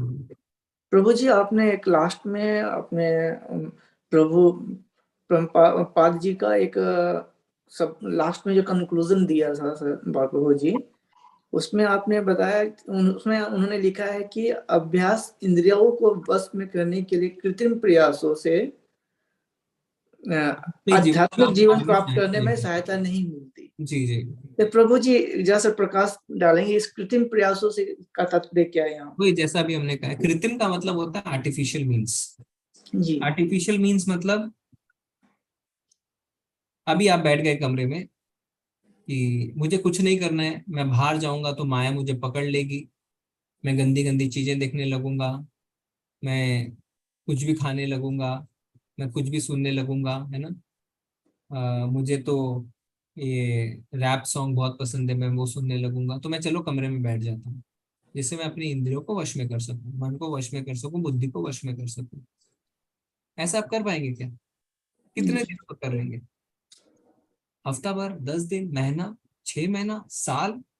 जैसे कोई डाइटिंग करता है, ट्रेनर क्या बोलता है, ये मत खाओ, ये मत खाओ, ये मत खाओ। फिर जब साल भर बाद उनका डाइट खत्म हो जाता है, सब कुछ खत्म हो जाता है, तो 366वें दिन वो इतना खा लेते हैं, और जो नहीं खाए वो खाते हैं। बीच में क्या बोलते हैं, चीट डे। क्यों? क्योंकि मन वश में नहीं आया है, कृत्रिम तरीके, आर्टिफिशियल मीन्स। पर अभी भी इंद्र विषय के बारे में सोच रहे हैं ना, कोई अपनी बॉडी बना रहा है, डाइटिशियन के साथ फॉलो कर रहा है चीजों को, पर मन में अभी भी गुलाब जामुन चल रहे हैं, मन वश में नहीं आया है। पर जब हम भक्ति करते हैं ना, तो क्या होता है, तब आपकी इच्छा ही नहीं है, नहीं, नहीं खाना है बाहर का खाना, नहीं, मन नहीं है मेरा खाने। आपका मन ही नहीं होता, आपके बगल में बैठ के कोई सबसे शहर का सबसे अच्छा गुलाब जामुन भी खा रहे तो भी आप नहीं खाएंगे। ऐसा नहीं भक्त नहीं खाते हैं, भक्त भगवान को अर्पित करके खाते हैं। मेरा कहने का अर्थ है कि आपकी इच्छा ही नहीं होगी। तो इसे कहते हैं अपनी इंद्रियों को पॉजिटिवली एंगेज करना भगवान की सेवा में। कृत्रिम नहीं है ये, आर्टिफिशियल नहीं है, ये नेचुरल है। ठीक है प्रभु जी, आपको समझ में आ रही है बात? तो आप जब भगवान की सेवा में लगा देंगे ना, तो आपका इच्छा नहीं है। जैसे अभी हमने एग्जाम्पल दिया था ना, पनीर खाएंगे तो नमक नहीं खाएंगे ना, नमक के साथ रोटी नहीं खाएंगे। तो भगवान की सेवा में जो रस मिलने लगेगा, आपकी इंद्रियों को सुख मिलने लगेगा, फिर आपको लगेगा अरे ये तुच्छ चीजें हैं इंद्रिय तृप्ति, तो मैं इसमें जाता ही नहीं हूँ। ठीक है जी बाबू जी। आपके मन से निकल जाएंगी वो सारी चीजें। जी हरे कृष्ण। कृष्णा नीता माता जी। हरे कृष्णा प्रभु जी। हरे कृष्ण। प्रभु जी, मुझे आपसे 2 सवाल पूछने हैं। पहला तो आपने एक किसी यहाँ पे पार्टिसिपेंट ने पूछा था आपसे एक श्लोक के बारे में कि हमारा कर्म ही दुश्मन है, तो कर्म वो काम, काम। हाँ, पहला उसका। दूसरा हम अच्छा, पहला आप इसी का बताइए, फिर मैं दूसरा पूछूंगी। तो इसमें क्या इसी से प्रश्न? इसमें हमारे कि कर्म हमारा कैसे दुश्मन है? कर्म नहीं, काम। काम यानी काम। अनियंत्रित इच्छा। हमारी इच्छा जो है, अनियंत्रित इच्छा, वो हमारी अच्छा दुश्मन है। जी अच्छा बताइए। अच्छा। और दूसरा, जैसे कि हम नेतृत्व की बात करें कि सपोज हम कोई एक ऑर्गेनाइजेशन में लीड करते हैं, और अगर आपको कहीं सपोर्ट नहीं मिलता, आप बोलते हो कि जैसा लीडर करता है वैसे उसके जो पीछे टीम लीडर्स हैं, जो साथ में रहते हैं, वो भी फॉलो करते हैं। तो अगर हम एक कुछ पॉजिटिव अप्रोच करके कुछ काम करते हैं, पर हमारा अगर टीम जो है हमारा साथ नहीं देती, उसमें हमारी कहाँ गलती है, या कैसे हमें उसमें सुधार लाना चाहिए, उसके बारे में मुझे पूछना था। वो जनरली कब होता है, जब लीडर खाली प्रवचन देता है, अपने आचरण में उसको नहीं उतारता है, तब ऐसा फेलियर होता है लीडरशिप का। जैसे आज हम अपने देश में लीडरशिप को देख सकते हैं, दूसरे देशों में लीडरशिप को देख सकते हैं। तो जो लीडर अपने आचरण से सिखाता है, हो सकता है टाइम लगेगा, पर लोग उसको फॉलो करेंगे, करेंगे ही, क्योंकि भगवत गीता में भगवान ने बताया है। पर जो सिर्फ थियोरेटिकल नॉलेज देता है, पर अपने आचरण में उसको प्रदर्शित नहीं करता, तो लोग उसको कभी फॉलो नहीं करेंगे, क्योंकि वो आपको देख नहीं रहे वैसा करते हुए। अच्छा। तो ये सबसे बड़ी लीडरशिप की फेलियर हो जाती है कि वो सिर्फ थियोरेटिकल नॉलेज देते हैं, वो अपने आचरण से उसको दर्शाते नहीं है। पर जहां एक लीडर अपने आचरण से दर्शाने लगता है, तो उसको बोलने की आवश्यकता नहीं है, लोग उसको देख के ही फॉलो करने लगते हैं। जी धन्यवाद गुरु जी। हरे कृष्ण। हरे कृष्णा रतन प्रभु जी। हरे कृष्णा प्रभु जी। हरे कृष्ण। प्रभु जी, मेरा सवाल 2 सवाल है मेरे पास। एक सवाल ये कि आपने बोला कि भगवान मन में बताते हैं कि क्या अच्छा है, क्या बुरा है, क्या करना चाहिए, क्या नहीं करना चाहिए, उससे हमें मान के चलना चाहिए। तो मन तो कभी अच्छा भी बोलता है, कभी बुरा भी बोलता है, और बुरे को भी आदमी कभी अच्छा समझ लेता है कि ये मेरे लिए अच्छा रहेगा। तो नहीं फिर नहीं, वो हमने ऐसा नहीं कहा प्रभु जी, आपने गलत समझा। हम ये बोल रहे हैं कि कोई भी कार्य अगर भगवान उसमें केंद्र में नहीं है, तो वो कार्य हमें नहीं करने चाहिए। वो कार्य हमारे इंद्र तृप्ति के लिए है, और वो विकर्म में आ जाते हैं। तो अगर आप कोई भी कार्य कर रहे हैं जिसमें आप देख रहे हैं how is it related to Krishna, क्या ये भगवान से रिलेटेड है, नहीं है, तो वहीं पे आपको समझ जाना चाहिए ये कार्य नहीं करना है, ये कार्य गलत है। तो आप अगर आपने एक बच्चे का उदाहरण दिया जो लॉलीपॉप उसने भगवान से मांगा, तो भगवान ने उससे लॉलीपॉप दिया, तो भगवान को दूसरी नहीं दे सकता है। क्या चीज तो प्रभु, ठीक से बच्चे समझ नहीं आ रहा है, आप कहीं शायद बोल रहे हैं चलते कि फिरते बात कर रहे हैं। आपने एक बच्चे का उदाहरण दिया, जो बच्चे ने भगवान से लॉलीपॉप मांगा, हाँ हाँ हाँ तो बच्चे को कैसे पता हो कि वो लॉलीपॉप में अच्छा है कि हाँ बुरा है? तो हाँ, करेक्ट, बिल्कुल सही। तो वो बच्चे ने भगवान से नहीं, बच्चे ने अपने पिता से मांगा, तो पिता ने तो मना किया ना उसको, पिता ने कहा मत खाओ कि तुम्हारे दांत में कीड़े हैं, तुम्हें इससे नुकसान होगा, पर बच्चे ने सुना नहीं, और सुना नहीं, जिद किया। तो हम सपोज हम भी ऐसा ही करते हैं। भगवान, अब जैसे सपोज आपकी इच्छा होती है कि आप मदिरा पान करें ना, आप ऑफिस से लौट रहे हैं, दिन बहुत बुरा निकला है, बॉस ने डांट लगाई है, थक गए, बगल में एक बार को देखते हैं, इच्छा होती है मैं पहुंच जाऊं वहां और सारी गमों को भुला दूं। तो आपके अंदर अंदर से एक आवाज आती है, नहीं ये मत करो, ये गलत है। फिर आपको लगता है नहीं नहीं चलो, सारे गमों को भुलाना है। तो अंदर से जो आवाज आ रही है नहीं मत करो, वो भगवान की आवाज है, पर हम सुन नहीं रहे हैं उसको। हम अपनी जिद में जो है आगे बढ़ रहे हैं, अनियंत्रित इच्छा, काम, और फिर क्या है, उसका नुकसान हमें सहना पड़ता है। ठीक है, तो भगवान परमात्मा रूप में हर किसी के हृदय में है और वो हमें गाइड करते हैं, पर हम अपने जिद में उन्हें सुन नहीं पाते या उन्हें इग्नोर कर देते। तो आगे भगवान एक अध्याय आएगा भगवद गीता में, दैवी और आसुरी गुण। भगवान बताते हैं हम सबके अंदर दो गुण है, दैवी और आसुरी। तो हम किस गुण को पोषण देते हैं उसके हिसाब से हमारे साथ चीजें होती है। ठीक है प्रभु। कभी कभी कंफ्यूजन होता है कि कभी मेरे लिए अच्छा क्या रहेगा, बुरा क्या रहेगा, अब वो हम कभी अपने मतलब दिमाग से नहीं जज कर सकते हैं अच्छा बुरा क्या है, उसके लिए हमें गुरु साधु और शास्त्र की शरण में जाना है। जैसे अर्जुन को नहीं पता था अच्छा क्या, उसके लिए बुरा क्या है, तो उसने क्या किया, भगवान को समर्पण किया। तो हमें भी नहीं पता है हमारे लिए क्या अच्छा और क्या बुरा है, तो गुरु साधु और शास्त्र, शास्त्र क्या कह रहे हैं, भक्त क्या कह रहे हैं, गुरु क्या कह रहे हैं, उनके हाथों से हमें फैसला छोड़ना है, उनसे बात करके हमें फैसले लेने कि क्या सही क्या गलत, क्योंकि हमारी बुद्धि इतनी लायक नहीं है कि हम ये फैसला ले पाए कि क्या सही क्या गलत है। ठीक है, फिर गुरु जो है किधर मिले प्रभु, कहाँ गुरु जाए गुरु? कल के अध्याय में हम देखेंगे गुरु के बारे में। तो एक और प्रश्न प्रभु। हम्म, हाँ वो दिमाग से कर दिमाग से कर प्रभु, भूल गए। ठीक है, कल पूछिए प्रभु जी। हरे कृष्ण। हरे कृष्णा जगत प्रभु जी।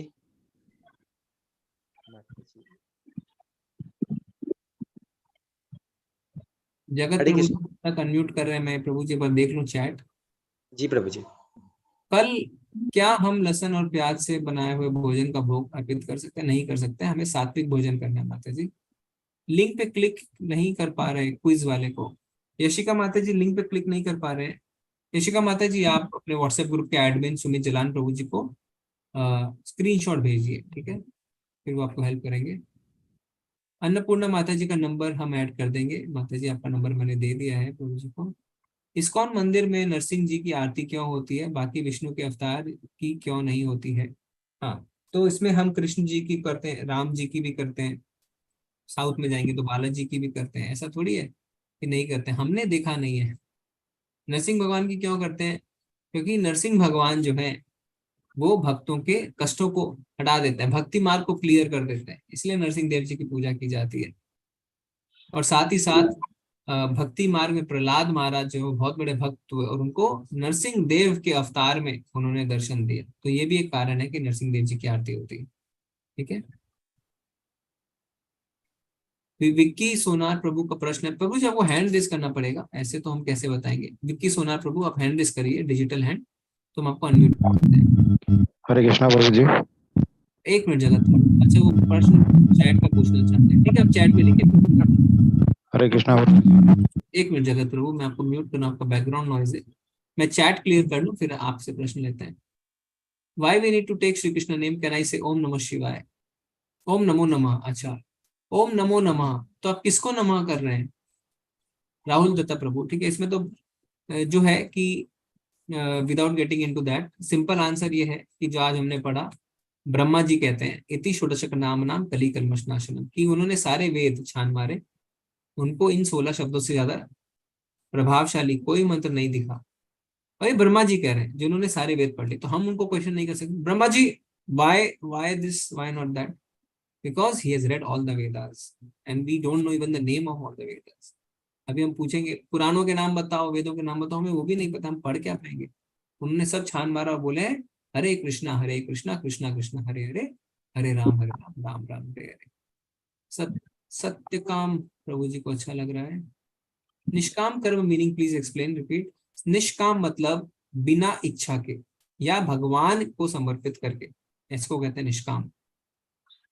राहुल प्रभु जो आप मंत्र कह रहे हैं वो कहते रहिए, पर आपको जोड़ना है, छोड़ना नहीं है। तो आप जो कर रहे हो करिए, साथ में आप हरे कृष्ण महामंत्र की एक माला जोड़ दीजिए, ठीक है प्रभु जी। ओके, कृष्ण भगवान और राधा मैया।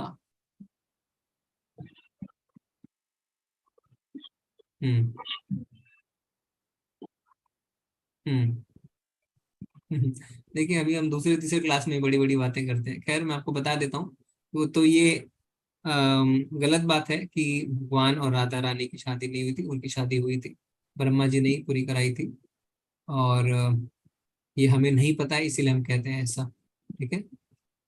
और क्या लिखा है आपने?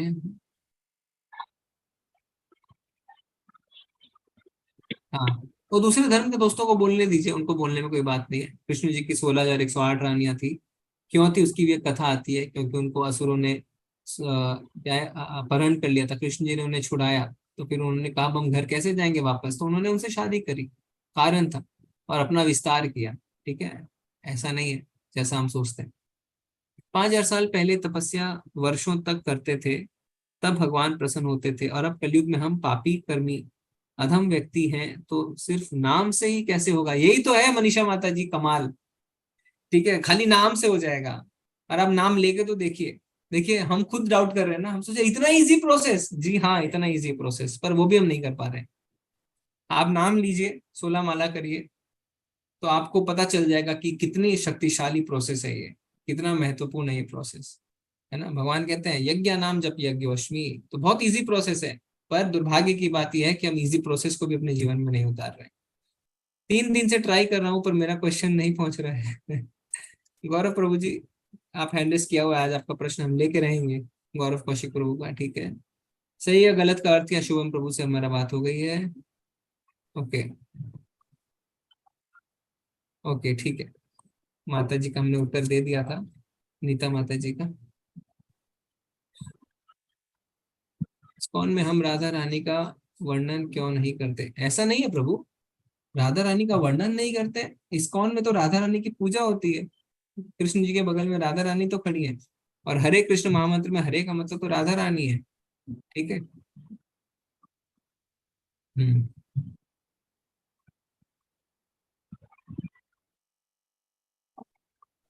ओके, आकांक्षा माता जी पूछ रहे हैं सन्यास के साथ यदि मन शुद्ध नहीं हुआ तो उत्पात कैसे होगा? तो उत्पात ऐसे ही होगा ना, सन्यासी बन गए पर मन में अभी भी इंद्र विषय चल रहे हैं, तो क्या है, इंद्र तृप्ति करते रहेंगे। और सन्यासी के फॉलोअर्स होते हैं, उनके शिष्य होते हैं, तो खुद तो डूबेंगे, अपने शिष्यों को लेके डूबेंगे। सन्यासी की समाज में बहुत इज्जत होती है, वो जैसा कहते हैं लोग वैसा करते हैं, क्योंकि उन्हें लोग गोस्वामी मानते हैं। गोस्वामी मतलब जिनको अपने इंद्रियों पे कंट्रोल आ गया है। पर अगर उनका मन शुद्ध नहीं हुआ है तो क्या करे, चुपके चुपके से जाके अपने इंद्र तृप्ति करके आ रहे हैं, तो उससे क्या उत्पात ही तो मच रहा है। इतने न्यूज चैनल जो आप देख रहे हैं वो क्या है, सारे उत्पात ही तो मच रहे हैं, जेल में पड़े हैं सारे, क्यों? मन कंट्रोल में नहीं आया है, पर सन्यास ले लिया, कर्म सन्यास, और पीछे ही पीछे इंद्र तृप्ति कर रहे हैं। संकीर्तन और जप में क्या फर्क है? बहुत ही अच्छा सवाल है। संकीर्तन मतलब हरे कृष्णा कृष्णा कृष्णा हरे हरे, हरे राम राम राम हरे हरे। और जपा मतलब हरे कृष्ण कृष्ण कृष्ण हरे हरे, हरे राम राम राम हरे हरे, ठीक है माता जी। मैं इस्कॉन में कैसे शामिल हो पाऊंगा? आप ऑलरेडी शामिल हो गए हैं सतीश प्रभु, इस कोर्स के माध्यम से बने रहिए। लेवल 1 है, लेवल 2, लेवल 3, लेवल 4, लेवल 5, भक्ति शास्त्री तक सब कुछ फ्री ऑफ कॉस्ट है, आपको डिग्री मिलेगी। आप कह सकते हैं मैं भक्ति शास्त्री हूँ इस्कॉन से, ठीक है। सारे मंदिर चार्ज करते हैं, पर इस्कॉन बेंगलुरु कुछ भी चार्ज नहीं करता है। तो ये आप जुड़ चुके हैं, जुड़े रहेंगे, धीरे धीरे आपको सेवाएं भी मिलती रहेंगी। ओके ठीक है प्रभु जी, अब ले सकते हैं जी। हरे कृष्णा जगत प्रभु जी। हरे कृष्णा प्रभु जी। हरे कृष्ण प्रभु। मैं सिर्फ पूछना चाहता हूँ ये प्रभु जी से क्या तात्पर्य है? हाँ, तो ये मैं सोच रहा था कि 3 दिन हो गए किसी ने पूछा नहीं कि आप प्रभु जी क्यों बोलते हैं। चल रहे तो में? हाँ, तो आवाज आ रही है प्रभु? हाँ जी, हाँ जी। तो हम प्रभु जी बोलते हैं इसलिए जिससे हम अपने आप को दास समझ सके, क्योंकि इस्कॉन में जो फिलॉसफी वो है दास अनुदास अनुदास, भगवान के दास का दास का दास। तो आप तो हम प्रभु जी बोल रहे हैं जिससे हम अपना दास से पोजीशन को ना छोड़ पाए, और हम आपसे पूछते हैं कि क्या हम आपकी क्या सेवा कर सकते हैं। तो प्रभु जी बोलते हैं तो हमारे अंदर अहंकार नहीं आता और हम अपने आप को दास समझते हैं। ठीक है, नहीं, दिनचर्या में हम सभी को बुला सकते हैं? आप बुला सकते हैं तो बहुत अच्छी बात है, आपको बुलाना चाहिए। नहीं, वैसे तो मैं यही बुलाता था सभी को, पर कुछ टोका टाकी हो गई थी, बोल रहे थे भाई नहीं बुलाया करो, पर वो भगवान को बुलाता था। नहीं, ऐसा नहीं है, इस्कॉन में तो सबको प्रभु जी कहते हैं। अगर आप ऐसा फॉलो कर सकते हैं अपने जीवन में तो बहुत अच्छी बात है। साथ ही साथ वो भावना भी होनी चाहिए मन में। ऐसा नहीं "ए प्रभु इधर सुन", ऐसा नहीं तो वो तो नहीं है। हाँ, दंडवत प्रणाम कहते हैं, वो बोल के कर, एक बोलने में होता है और एक मंदिरों में जाके जो करते हैं वो होता है। ये दोनों में फर्क क्या है? प्रणाम के लिए। दंडवत दंडवत प्रणाम बोलते हैं ना? हाँ, तो जब हम मिल रहे हैं किसी से, जैसे मैं आपसे मिलता हूँ तो मैं ठीक है, मैं आपको दंडवत प्रणाम भी कर सकता हूँ। अगर फोन पे बात कर रहे हैं तो कहते हैं दंडवत प्रणाम। फोन पे तो भी हम कैसे आपको वीडियो कॉल करके दिखाएं, देखो मैं दंडवत प्रणाम कर रहा हूं। ठीक है, तो ठीक वैसा है, है। हाँ हाँ, ठीक है प्रभु, हरे कृष्ण। ठीक। एक जलंधर में मेरे को एड्रेस चाहिए था, इसका मिल नहीं रहा। मैंगलोर का? जलंधर से है ना? जलंधर में? अच्छा, जलंधर में तो हम देखते हैं प्रभु जी, गूगल करते हैं कहाँ पे है मंदिर वहां पे। या फिर आपके साथ यहाँ परमानेंट जुड़ना हो तो क्या उसका है, कैसे कर सकते हैं? हाँ, आप मेरे को मैसेज करिए कीजिए, ठीक है। मेरा व्हाट्सएप ग्रुप से आपको नंबर मिल जाएगा, आप मेरे को मैसेज करिए, या सुमित प्रभु को भेजिए, सुमित प्रभु का नंबर भेज देंगे। सुमित पर नंबर मेरे पास है नहीं, इसमें मेरे को ये व्हाट्सएप ग्रुप व्हाट्सएप ग्रुप में देखिए एडमिन कौन है, उसमें सुमित जलान करके आपको मिल जाएगा। ठीक है प्रभु जी, ठीक है, धन्यवाद। हरे कृष्ण। हरे कृष्णा रत्नेश प्रभु जी।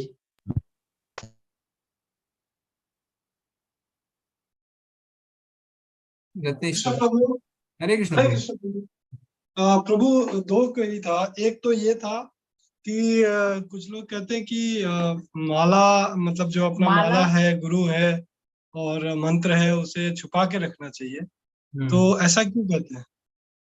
जी जी जी, तो काफी संप्रदाय में ऐसा कहते हैं कि गुरु माला और मंत्र को छुपाना चाहिए, पर इस्कॉन में क्या है, इस्कॉन में जो मंत्र आपको दीक्षा के बाद मिलने वाला है वो पहले से आप जप कर रहे हैं। हरे कृष्ण कृष्ण कृष्ण हरे हरे, हरे राम राम राम हरे। ऐसा कब हुआ था? रामानुजाचार्य जो थे उनको उनके गुरु ने दीक्षा दी और कान में कहा हरे कृष्ण कृष्ण कृष्ण हरे हरे, हरे राम राम राम हरे, और कहा ये किसी को मत बताना, ये बहुत पावरफुल मंत्र है। रामानुजाचार्य की कृपा ऐसी हुई, उन्होंने कहा, मंदिर के छत पे चले गए और चिल्ला चिल्ला के उन्होंने बोला हरे कृष्णा, और पूरा गांव, पूरा समाज ने उस मंत्र को सुने। गुरु बड़े रुष्ट हुए, उन्होंने कहा गुरु क्षमा करें, पर अगर ये मंत्र इतना प्रभावशाली है तो भले ही आप मुझे दंडित करें, पर इनसे जिस जीवात्माओं का कल्याण होने वाला है उससे मैं अपने आप को नहीं रोक पाया। तो ये हमारे आचार्यों की कृपा है कि हमें ये मंत्र मिला। तो जो इस्कॉन में पहली दीक्षा होती है हरिनाम दीक्षा, उसमें आपको यही मंत्र दिया जाता है, ठीक है।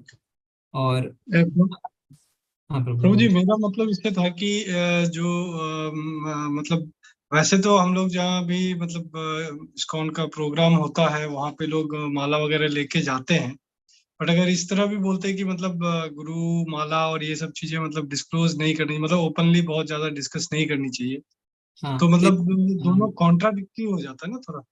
वही मैंने अभी माला की मंत्र के बारे में बताया, मैंने माला और उसके बारे में मैं बता रहा हूँ अभी। तो मंत्र आप समझ गए, ठीक है, और मंत्र तो बोल के ही करना है जी। जब भी करेंगे तो बोल के करना। अब आती है बातें माला की।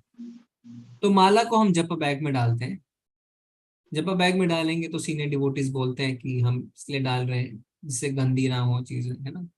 और शास्त्र भी बोलते हैं कि माला को छुपा के करना चाहिए। तो कई बार कई लोग जो है वो नहीं समझ पाते हैं तो उनको ऐसे समझाया जाता है कि गंदी ना हो जाए माला की, पर असल में आप क्या कर रहे हैं, आप माला को हाइड कर रहे हैं। और तीसरी बात, क्योंकि आप इस्कॉन में देखेंगे कि सारे लोग जप माला में ही करते हैं, है ना, हाथ में लेके कोई नहीं करता। और तीसरा गुरु, तो प्रभुपाद जी के अलावा कोई भी पब्लिकली अपने दीक्षा गुरु जो हैं उनके बारे में खुल के चर्चा, उनका गुणगान, उनका प्रणाम मंत्र नहीं करता है। तो ये भी फॉलो हम करते हैं ना। प्रभुपाद जी का पोजीशन अलग है, वो हमारे आचार्य हैं, फाउंडर आचार्य है, तो उनके साथ हमारा संपर्क जो है सब इस्कॉन मेंबर्स का संपर्क अलग है। और उनके प्रणाम मंत्र को हम खुल के बोलते हैं, जो हम क्लास शुरू होने से पहले भी करते हैं। नमो विष्णु पदाय कृष्ण पृष्ठाय श्रीमते भक्ति वेदांत स्वामी नामिने नमस्ते सारस्वती देवी गौरवाणी प्रचारिणी निर्विशेष पाश्चात्य शतारिणी। पर आज जो चतुर्भुजा प्रभु जी ने किया भजन, उसके लास्ट में क्या कहा, सारे लोग अपने अपने गुरु महाराज जो है उनको भी प्रणाम, ऐसे करके उन्होंने बोला। तो सबके जो दीक्षा गुरु हैं उनका भी प्रणाम मंत्र होता है, पर वो प्रणाम मंत्र को वो अपने मन में अलग से बोलते हैं, वो पब्लिकली नहीं बोलते हैं, ये मना है। तो इस्कॉन में जब आप आईडीसी कोर्स करेंगे ना, डिसाइपलिक कोर्स दीक्षा से पहले, उसमें आपको सिखाया जाएगा कि आप अपने दीक्षा गुरु को पब्लिकली ऐसा नहीं करना है, ऐसा नहीं करना है, उनके प्रणाम मंत्र को पब्लिकली नहीं बोलना है, उनका बहुत ज्यादा पब्लिकली गुणगान नहीं करना। हाँ, प्राइवेट ग्रुप में जहाँ पे सिर्फ उन्हीं के दीक्षित शिष्य हैं तब आप कर सकते हैं, पर जहाँ पे बहुत सारे गुरु महाराज के दीक्षित गुरु वहां पे ऐसा नहीं करना। तो ये सारे प्रिंसिपल्स तो फॉलो हो रहे हैं ऑलरेडी। ठीक है प्रभु। हरे कृष्ण। हरे कृष्ण, थैंक यू प्रभु। हरे कृष्णा समीर प्रभु जी। हरे कृष्ण सर। हरे कृष्ण। मेरा सर एक प्रश्न है। पूछिए। हाँ सर, मेरा ये प्रश्न है सर कि जैसे हम कहते हैं कि कहीं मैं गीता भी सर मैंने पढ़ी है, बट थोड़ी समझ कम आती है, इसलिए मैंने आपका ये चैनल मैंने सब्सक्राइब किया सुनने के लिए। तो सर कई जगह प्रभु खुद कहते हैं कि आप मेरी शरण में आइए तो आपके पापों को क्षमा कर दिया जाएगा। और कई ग्रंथों में ये लिखा है कि आपको अपने कर्मों का फल भुगतना ही पड़ता है, चाहे जो मर्जी हो जाए। तो फिर इसमें सच्चाई क्या है? जी जी, दोनों सच है, दोनों सच है। तो दोनों को कैसे मिला सकते हैं? दोनों को आप ऐसे मिलाएंगे जी कि कर्मों का भोग तो भोगना पड़ेगा, पर सिर्फ एक व्यक्ति है जो आपको छुटकारा दिला सकता है, वो है भगवान श्री कृष्ण। कोई भी देवी देवता ऐसा नहीं कह सकते हैं कि मैं आपको अपने कर्मों के भोग से छुटकारा दिला दूंगा। Nobody can say that, only Krishna can say. सर्वधर्मान परित्यज मामेकं शरणं व्रज अहम तुम सर्व पापे भ्यो मोक्षयिष्यामि मा शुचा। मेरी शरण में आओ, मैं पापों से तुम्हारा उद्धार कर दूंगा। और कोई भी ग्रंथ में आप बता दीजिए कहाँ पे बोला गया है कि किसी देवी देवता ने कहा पापों से तुम्हारा उद्धार कर दूंगा? किसी ने नहीं कहा, कोई कह ही नहीं सकता, क्योंकि किसी के बस में ही नहीं है, सिर्फ कृष्ण जी के बस में। ठीक है, तो दोनों सच है, कर्मों के भोग भोगने हैं, बट सिर्फ भगवान आपको उससे बचा सकते हैं और कोई नहीं बचा सकता। ठीक है जी जी। अरे और मेरा एक प्रश्न और है। जी जी। जैसे अब ये 4 युग में डिवाइड किया गया पूरा जो भी था, जैसे सतयुग, द्वापर युग, त्रेता युग और कलयुग। तो जब 4 युगों में प्रभु ने खुद ही डिफाइन किया हुआ है कि सतयुग में ये पैरामीटर्स रहेंगे इंसान के, इस तरह से रहेगा, सतयुग में ऐसा रहेगा, द्वापर में ऐसा रहेगा और कलयुग में ऐसा रहेगा। इंसान का बिहेवियर कलयुग में और नीचे चले जाएगा। जो भी पैरामीटर डिफाइन है वो दिख रहा है, वो हमें भी आता है, चाहे जितनी मर्जी कोशिश कर लो वो पैरामीटर आ जाते हैं। तो मेरा प्रश्न सिर्फ ये है कि फिर इसमें इंसान का कसूर क्या है?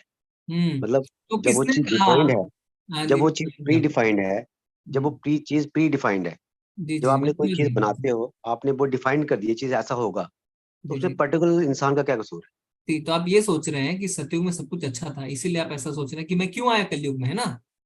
नहीं, आने की बात नहीं है, आने की बात नहीं है। जब ये डिफाइंड है चीज की ऐसा होना है, चाहे आप जो मर्जी कर लो, तो आप इसमें फिर इंसान क्या कसूर है?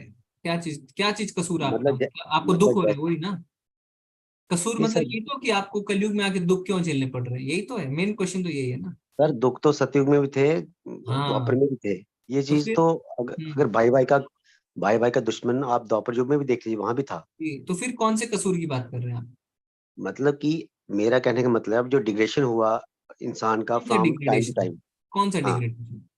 इन टर्म जो भी डिग्रेडेशन हुआ, जो नहीं, सतयुग कौन में, सा आप पर्टिकुलर बताइए, क्योंकि जो अंत में वो दुख पे ही बॉयल डाउन होना चाहिए, मैं यही समझाना चाह रहा हूँ आपको। अगर डिग्रेडेशन की आप बात कर रहे हैं या कसूर की बात कर रहे हैं तो वो दुख की बात कर रहे हैं। अगर दुख को छोड़ के कुछ और है तो बताइए। है पर्टिकुलर दुख ही होता है बेसिकली, है हाँ, तो तो जो फिर दुख तो हर युग में था। तो कौन कहता है सतयुग में दुख नहीं था? भगवान ने नहीं था, जितनी बार था सतयुग था में अवतार लिया उतनी बार तो नहीं किसी भी युग में अवतार नहीं सर लिया। था, पर वहां उस समय सतयुग में 25% था, द्वापर में 50% था। इस तरह से रेटिंग कम हुई ना। तो आपको तो अब ये प्रोसेस रेटिंग भी इजी कर दिया ना प्रभु जी। 25% अगर था तो आपको 10,000 वर्ष तक करना था ध्यान। अभी 100% भी है तो आपको कहना भगवान का नाम ले लीजिए। तो नुकसान कहाँ है? नुकसान है हमारे अहम में, हम करना नहीं चाहते। हमने अगर वही तो ध्यान कर लिया होता वहां पे तो हम भगवान के धाम में बैठे होते अभी। ये है हमारा कसूर। अगर हम सतयुग में जन्म लेके भगवान का ध्यान कर लिए होते और भगवान के धाम पहुंच जाते तो कलयुग तक पहुंचते ही नहीं। ये है हमारा कसूर, हम विद्रोही हैं। अभी भगवान कह रहे हैं मेरा नाम ले लो तो भी हम कह रहे हैं मेरा क्या कसूर? अरे भगवान का नाम ले लो, चल पड़ो भगवान के धाम। बड़े बड़े ऋषि मुनि कहते हैं कि कलयुग में हमें जन्म लेना है क्योंकि इतना आसान हो गया भगवान को पाना। अगर हम अपना कार्य कर लिए होते, त्रेता में हमने यज्ञ ठीक से कर लिया होता या द्वापर में भगवान की पूजा ठीक से कर ली होती, थोड़ी आते कलयुग। भगवान के धाम चले जाते हो। भगवान क्या कहते हैं? जो मेरे धाम एक बार आया था उसका दोबारा जन्म नहीं होता है। हमारा जन्म क्यों हुआ? क्योंकि हमने भक्ति नहीं करी। तो इसमें तो है हमारा कसूर ना प्रभु जी। शुरू से लेकर जी अंत जी तक हमारा ही तो कसूर है, और किसका कसूर है? दो तरीके की आत्माएं होती हैं, नित्य बद्ध और नित्य सिद्ध। नित्य सिद्ध मतलब शुरू से उन्होंने कहा भगवान हम आपके दास हैं, तो उनको भौतिक जगत देखना ही नहीं पड़ा, पृथ्वी क्या है उनको पता ही नहीं है। और हम है नित्य बद्ध। नित्य बद्ध मतलब हम क्यों करें आपकी पूजा आपकी सेवा, हमारे लोग दूसरी सेवा करेंगे। तो भगवान कहने ठीक है जाओ नीचे, और लेके हम अभी हमारा कसूर चला रहे हैं। ठीक है प्रभु। ठीक है, ठीक है जी। प्रभु जी गौरव कौशिक प्रभु जी को अनम्यूट कर दीजिए, उनका हैंड नीचे चला गया। जी हरे कृष्णा गौरव प्रभु जी। हरे कृष्णा प्रभु। हरे कृष्णा प्रभु जी।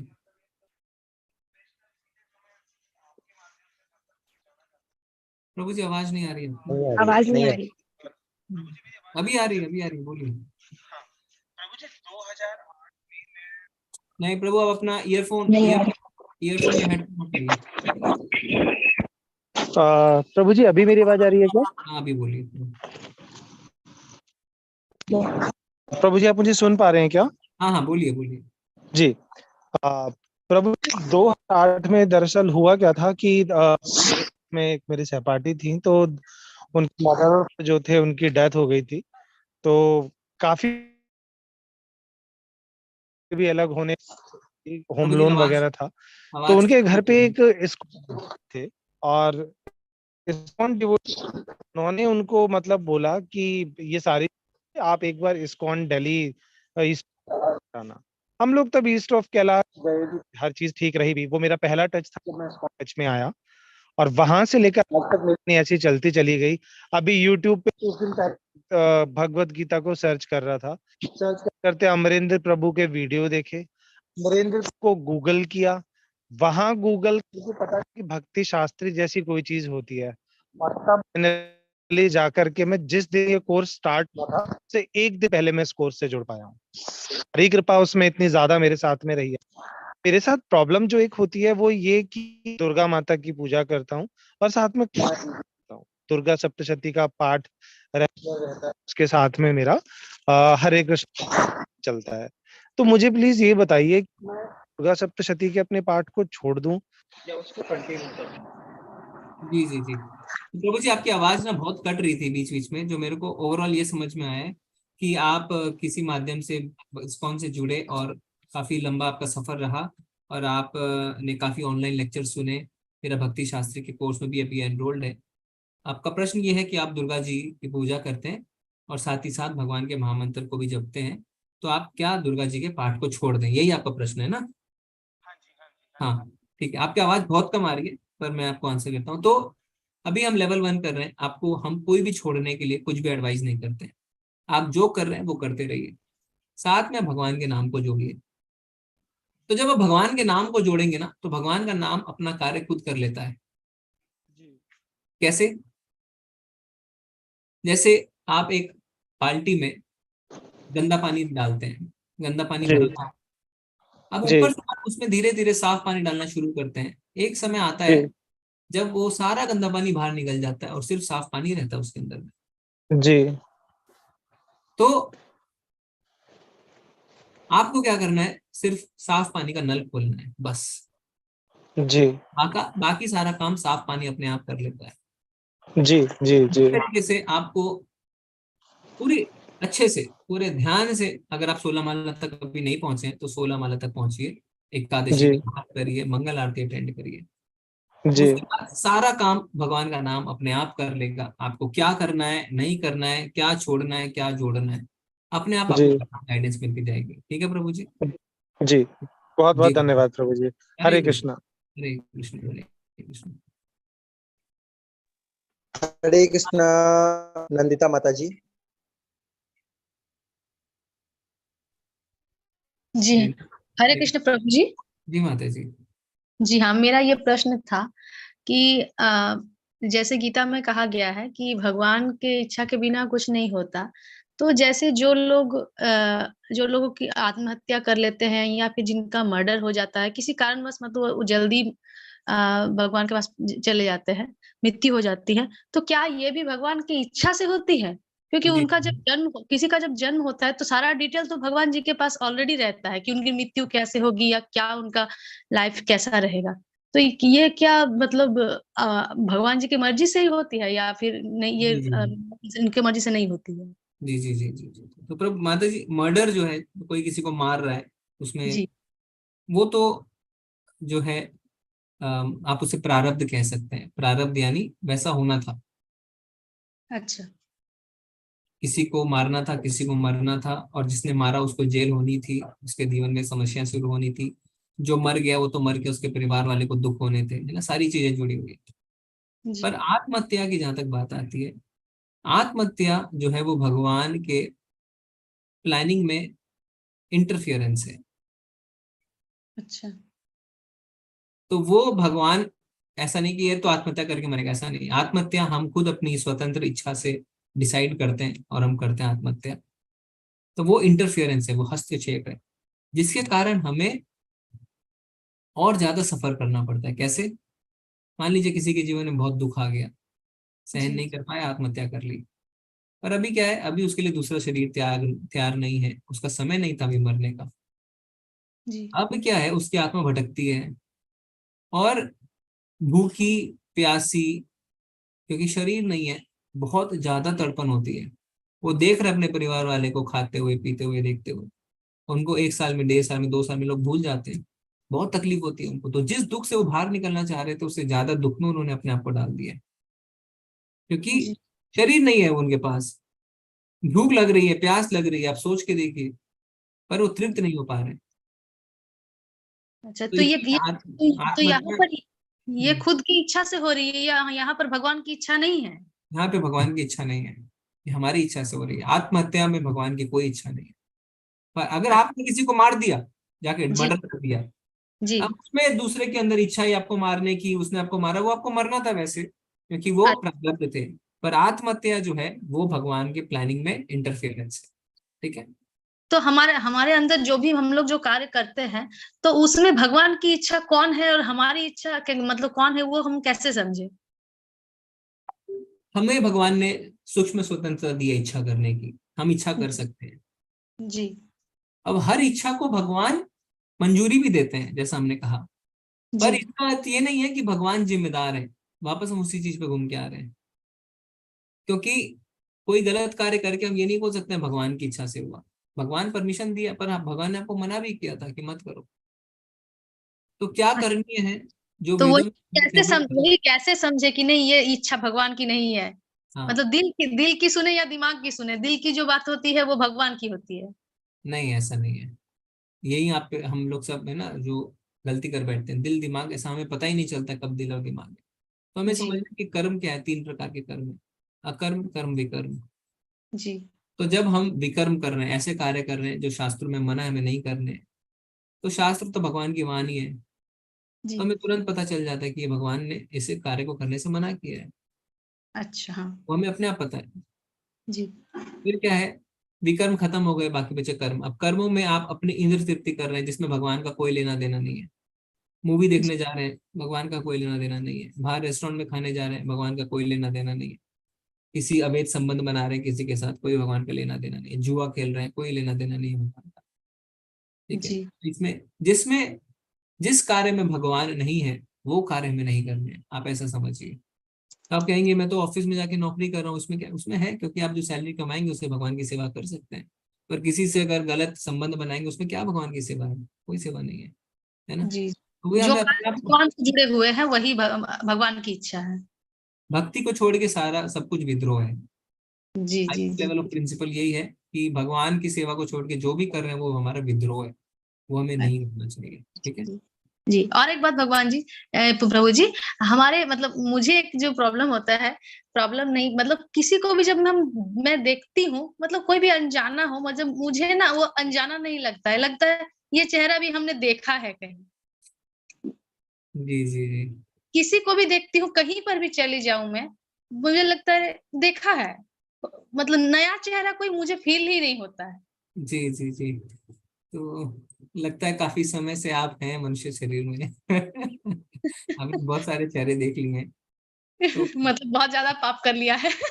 नहीं, ऐसा नहीं है, पाप करते तो शायद नीचे योनियों में चले जाते, पर हाँ जी ऊपर योनियों में जाना है तो भगवान के जो आज हमने मंत्र बताया उसका जाप करिए। तो जी कल क्लास शुरू होने से पहले हम एक माला करेंगे, जी जो ज्यादा कर सकते हैं वो ज्यादा करिए, ठीक है। जी और जी इस ट्रिक में नहीं फंसना है कि हमें इसने ये कहा उसने वो कहा, माइंड ये कह रहा है, दिल ये कह रहा है, वहीं पे हमें हमारा माइंड ठग लेता है।